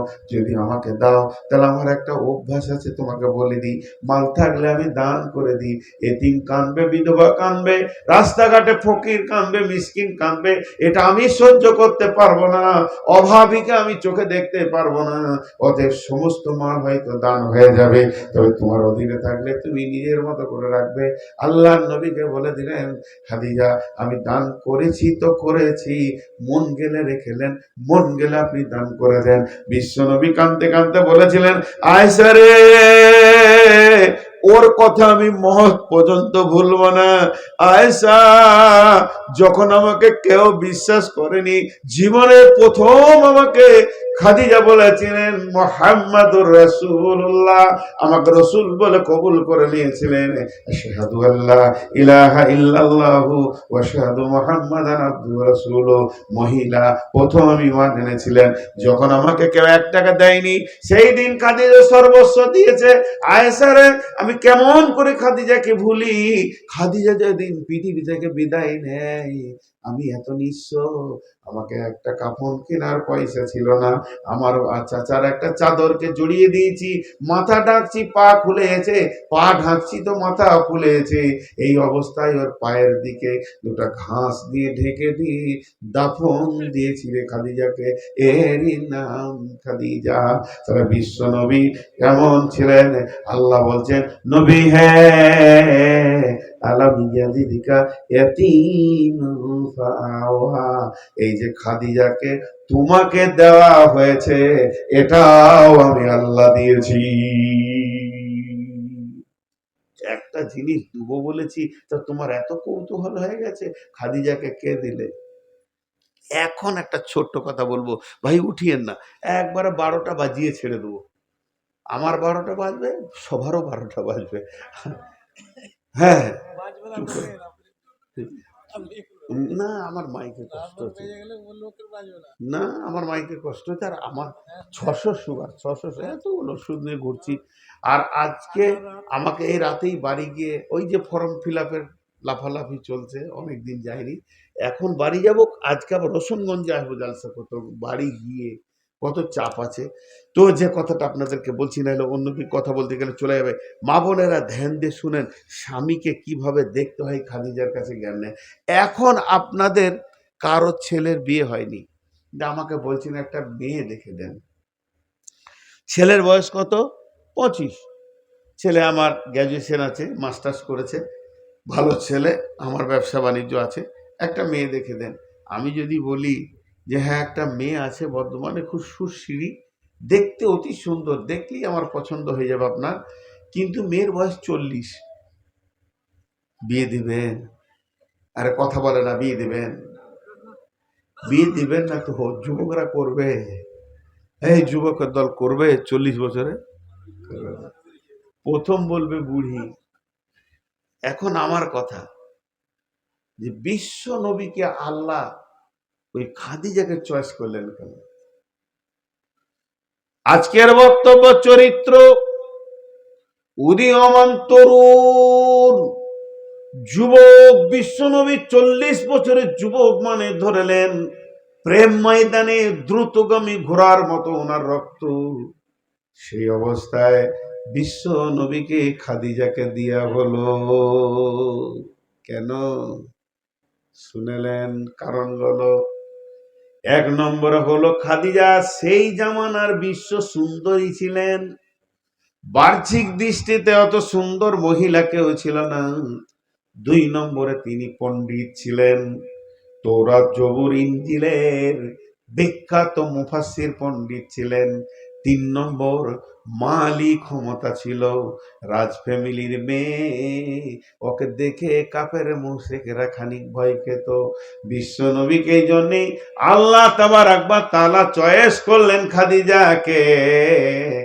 3 দিকে কাজে লাগবে।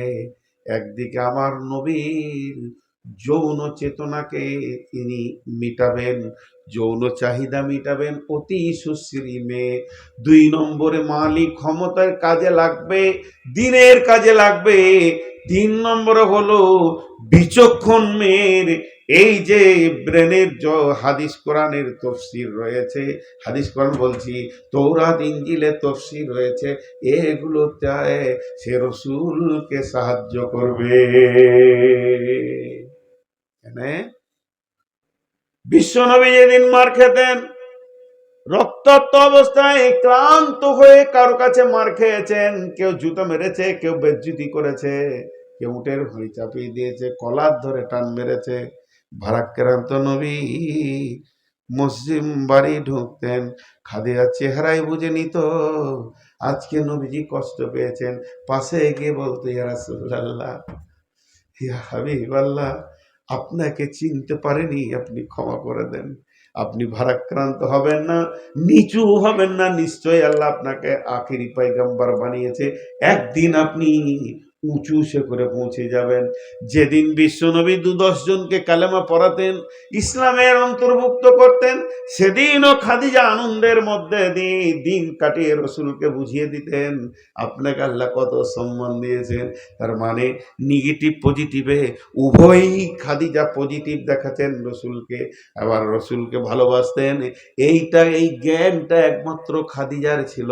একদিকে সুন্দরী, একদিকে ছিল তার জ্ঞান, আর একদিকে ছিল সে মালদার। একটা কথা জিজ্ঞেস করি, মোটর সাইকেল দেখেছেন? আহা, 3 জনা দেখেছে, বাকি কেউ দেখে নাই। মোটর সাইকেল দেখেছেন? যা, একবার হ্যাঁ বলেন, আমি আওয়াজটা শুনতে চাইছি। তো মোটর সাইকেল রোডে চলতে দেখেছেন? এরকম করে চালাতে দেখেছেন? প্রতিদিন যদি দেখেন ওর দোয়া কি আছে? হ্যাঁ, ওটা বাংলা দোয়া, আরবি দোয়া নাই। আল্লাহ ডাম্পারে চাকে ফেলে দাও, মানে পিষে যাক, মুড়ে যাক, ওগুলো মরলে রোড খালি হবে, পরিষ্কার হবে, এরকম চলে।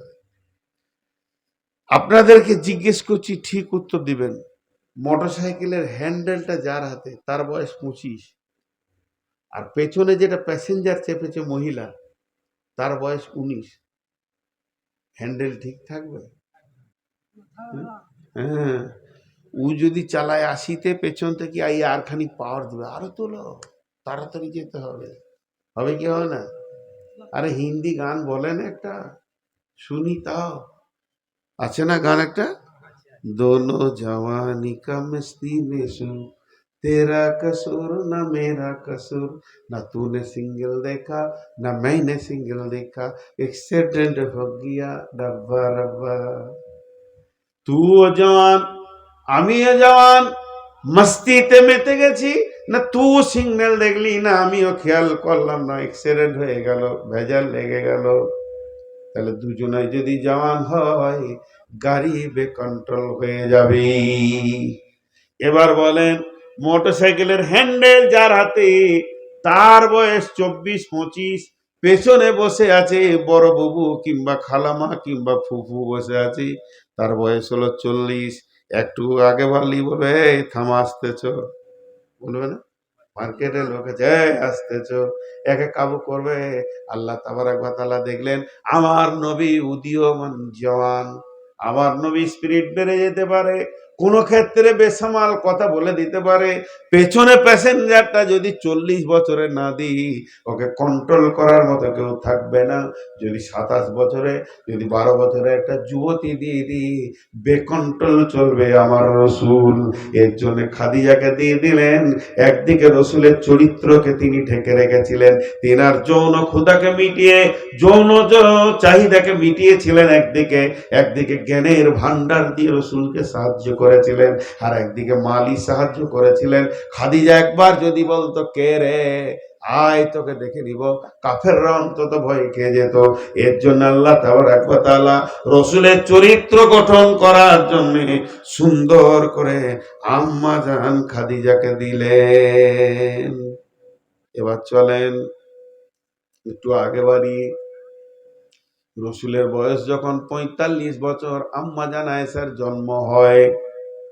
রসুলের বয়স যখন 52 বছর, অর্থাৎ আম্মা জান আয়েশার বয়স যখন 7 বছর, তখন বৈবাহিক বিবাহে আবদ্ধ হন, বন্ধনে আবদ্ধ হন। রসুলের বয়স যখন আপনার কিনা 54 বছর, আম্মা জান আয়েশার বয়স তখন 9 বছর, সেদিন তেনাদের বাসর ঘর হয়। রসুলের বয়স যখন 63 বছর, আম্মা জান আয়েশার বয়স তখন মাত্র 18। এখনো 18 বছরের মেয়ে পাওয়া যাবে যার বিয়ে হয়নি। বিশ্ব নবী চিরদিনের মতো চলে গেলেন, আর আল্লাহ আয়াত নাজিল করে দিলেন, নবীদের বিবিরা কিয়ামত পর্যন্ত মুসলমানের মা আর মায়ের সাথে সন্তানের বিয়ে হবে না। কোন সাহাবী বলে ফেলেছিলেন রসুলের সামনে, ইয়া রাসূলুল্লাহ, আপনি মরে গেলে আম্মা জান আয়েশাকে বিয়ে করব। আর তখনই আয়াত নাজিল করে দিয়ে চিরদিনের মতো রসুলের বিবিরা আমাদের মা, আম্মা জান খাদিজা, আম্মা জান আয়েশা, আম্মা জান হাফসা, আম্মা জান সাউদা, আম্মা জান আপনার কিনা এইভাবে এক একটা নবীর বিবিরা আমাদের মা ছিলেন। চিরদিনের জন্য বিয়ে হারাম হয়ে গেল। এবার বিশ্ব নবী বিবি আয়েশা 18 বছর বয়সে বিধবা হলেন। এবার বলেন, একটা 52 বছর যুবকের সঙ্গে 7 বছরের মহিলাকে আল্লাহ চয়েস করেছেন। আল্লাহ নবী বলছেন, আয়েশা রে, তোমাকে আমি তিনবার স্বপ্নে দেখেছি। জিবরাইল আমার কোলে দিয়েছেন। আমি বললাম, জিবরাইল এটা কি? নবীজি বললেন, জিবরাইল বললেন, ইয়া রাসূলুল্লাহ, এটা আপনার বিবি আয়েশা। আমি মুখটা খুলে দেখলাম তুমি আমার বিবি হবে, এটা আমি স্বপ্নে দেখে নিয়েছি।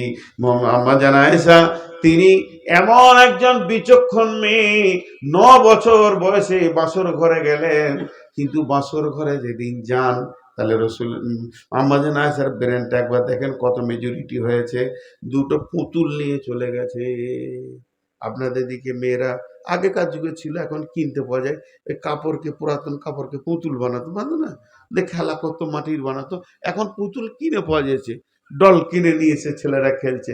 তো ওই পুতুল কিনতো, যে দুটো পুতুল হাতে করে বাসর ঘরে গেছে।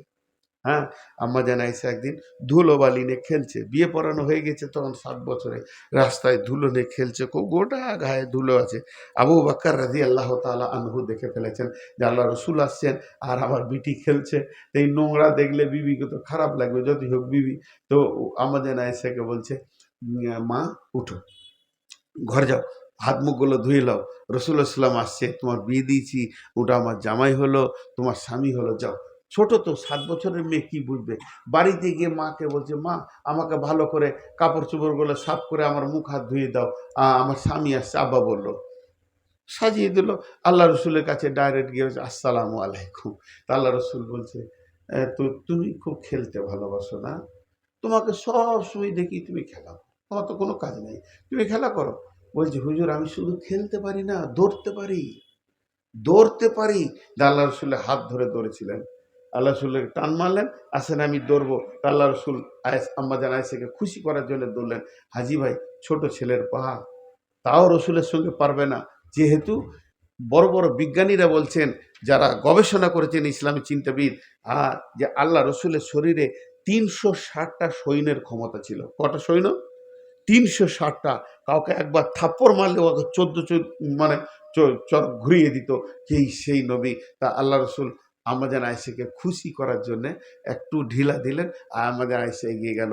তো টানা দিয়ে দিয়ে কথা বলেছিল, বিশ্ব নবী হেরে গেল, আমার সঙ্গে পারলে না, আমার সঙ্গে দৌড়ে পারলে না, যেমন ছোট ছেলেরা বলে। রসুল সব শুনলেন। একদিন বিশ্বনবী সফর থেকে ফিরছিলেন, জিহাদের সফর ছিল, চাঁদনি রাত, সমস্ত সাহাবীরা রয়েছেন, আম্মা জান আয়েশাও রয়েছেন রসুলের সঙ্গে। আম্মা জান আয়েশা রাসূলুল্লাহ সাল্লাল্লাহু আলাইহি ওয়াসাল্লাম বলেন, ও সাহাবীরা তোমরা আগিয়ে যাও, তোমাদের মায়ের সঙ্গে আমার একটু প্রয়োজন আছে। সাহাবীরা সব আগিয়ে গেলেন। আল্লাহ রসুল বললেন, রে আয়েশা, একদিন তুমি আমার হাতটা ধরে আবদার করেছিলে, আমি তোমার সঙ্গে ধরেছিলাম, আজকে আমি আবদার করছি, তুমি আমার সঙ্গে ধরো। তখন 18 বছরে, 17-18 বছরে হেমসেম হয়ে গেছে, মা আমাদের পরিপূর্ণ শরীরে হয়ে গেছেন। তো এবার দৌড়বে কি করে? দৌড়তে গিয়ে আল্লাহ রসুল আগে বেড়েছে। আল্লাহ রসুল সেই দিন কিন্তু আর মৌকা দেয়নি, দৌড়ে আগে চলে গেছে। এবার আল্লাহ রসুল তো বলবে তুমি হেরে গেলে, কারণ আল্লাহ রসুল একদিন শুনেছে, আজকে আম্মা জান আয়েশাকে শুনতে হবে। যে আল্লাহ রসুল বলতে আছে তুমি হেরেছে, আম্মা জান আয়েশা কত চালাক ছিলেন, বলছে ড্র হয়ে গেল, একদিন আমি জিতেছি, একদিন আপনি জিতেছি, কোনো কথা বলা যাবে না, ভেজাল হয়ে গেল। এই ছিলেন আম্মা জান আয়েশা। আম্মা জান আয়েশা কেমন ছিলেন? বাসর ঘরে পুতুল নিয়ে চলে গেছিলেন। আল্লাহ, আম্মা জান আয়েশা কেমন ছিলেন? হযরত আলী কে হচ্ছে? আম্মা জান আয়েশা হযরত আলীর কে হচ্ছে? কথা বলে না, শাশুড়ি। তখন থেকে ভুল শুনছে।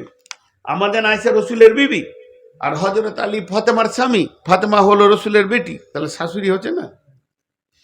হযরত আলী বলছেন, কোন একটা ঘটনাকে কেন্দ্র করে, লম্বা ঘটনা, সেদিকে আমি যাচ্ছি না, শুধু এতটুকু বলছি।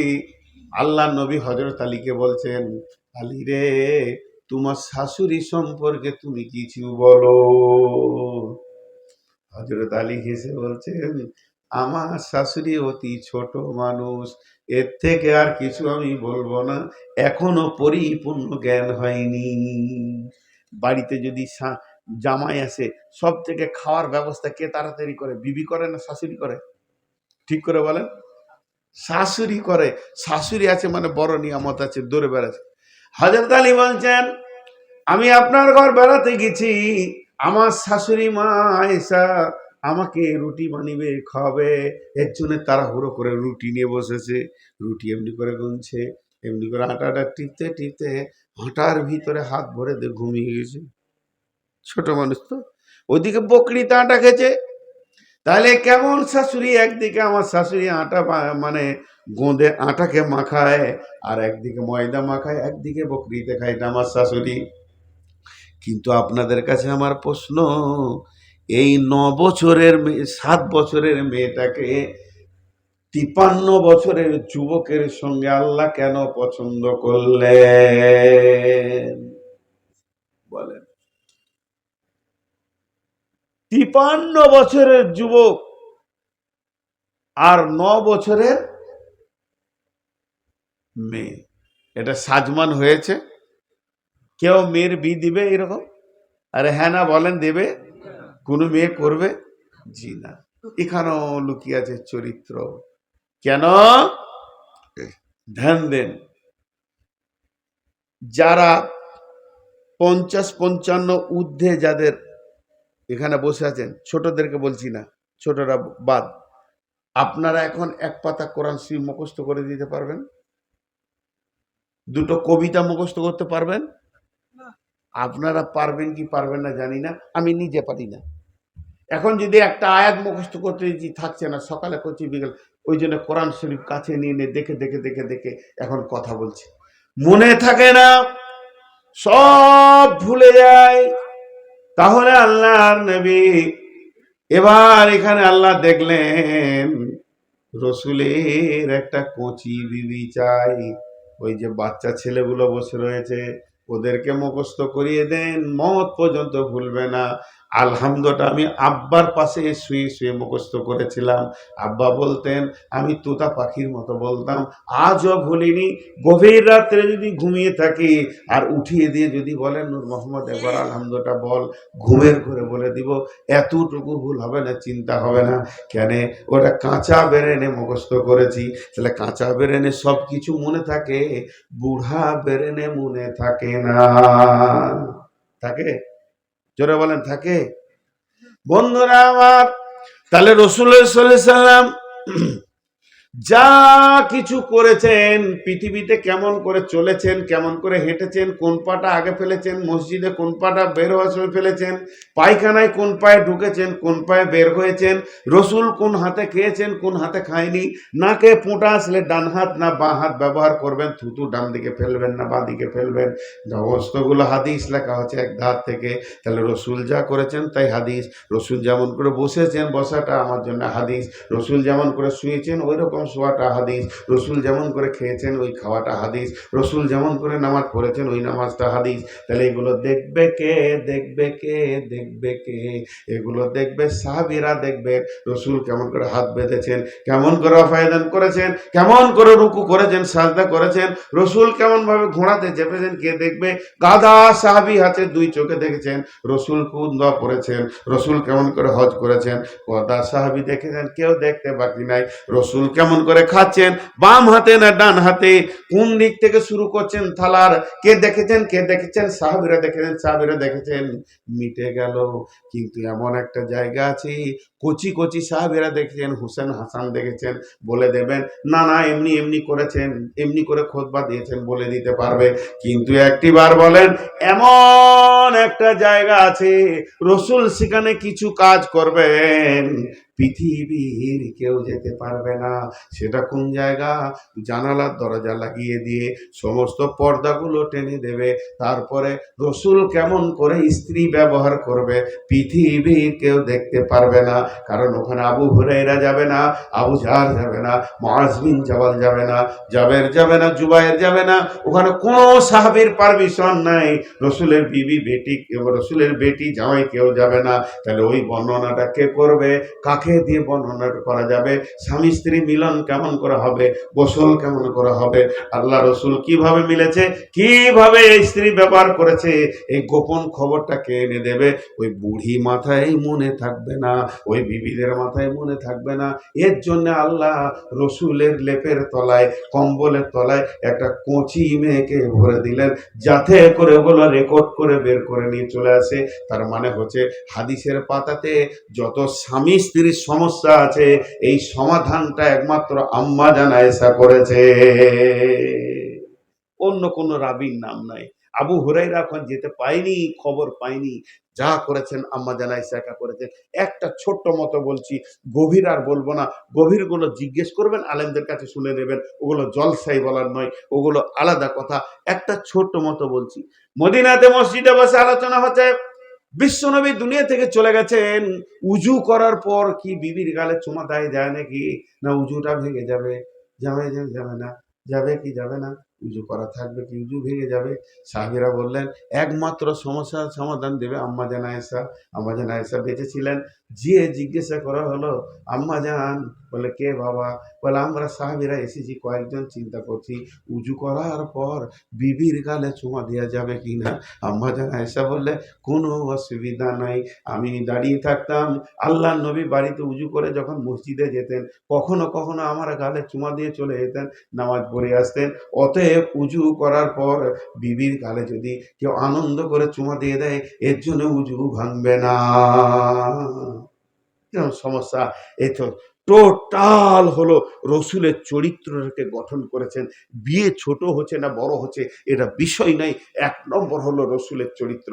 যে আল্লাহ বললেন, দেখ তোকে এতগুলো বিবি দিলাম, এতগুলো সাহাবি দিলাম, তোর চাচাকে দিলাম, তুই তো গুমরা ছিলি, তোর বাপ চাচারা কিভাবে দুনিয়া করেছে দেখ, সেইখান থেকে বার করে তোকে আমি নবী করেছি। তোর মাল ছিল না, খাদিজার মাল, তোকে মালে মালামাল করেছি, তুই মাল লিসনি, ঠিক আছে, তোকে সব কিছু করেছি, আর একটা জিনিস দেবো বলেছি, আর তোর ভিতরে কৌতূহল বেড়ে গেছে।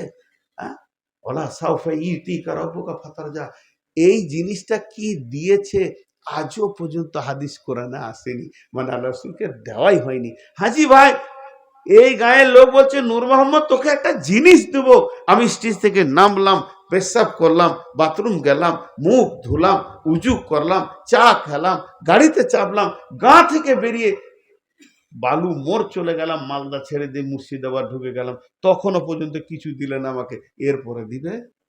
আর ভরসা করা যায় গাকে? এরপরে দিবে?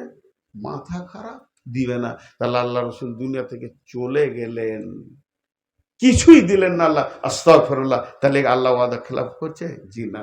তো সিরে লিখছেন, আল্লাহ তো বলেছেন অতি সত্তর দেবো তুমি খুশি হবে, ওয়ালা সাউফা ইউতিকা রাব্বুকা ফাতারদা, নবী হে অতি সত্তর তোমাকে কিছু আমি দিব, তুমি খুশি হয়ে যাবে। এই কথাটা যদি আমরা শুনি, যদি ঈমান থাকে তো খুশিতে আনন্দ হয়ে যাবেন। ওটা এখন বাকি আছে।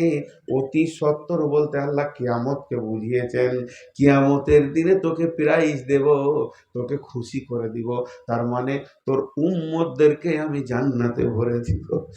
নবী তুই খুশি হয়ে যাবি, এটা আমি এখন তোর কাছে ঋণী হয়ে আছি। একবার কিয়ামত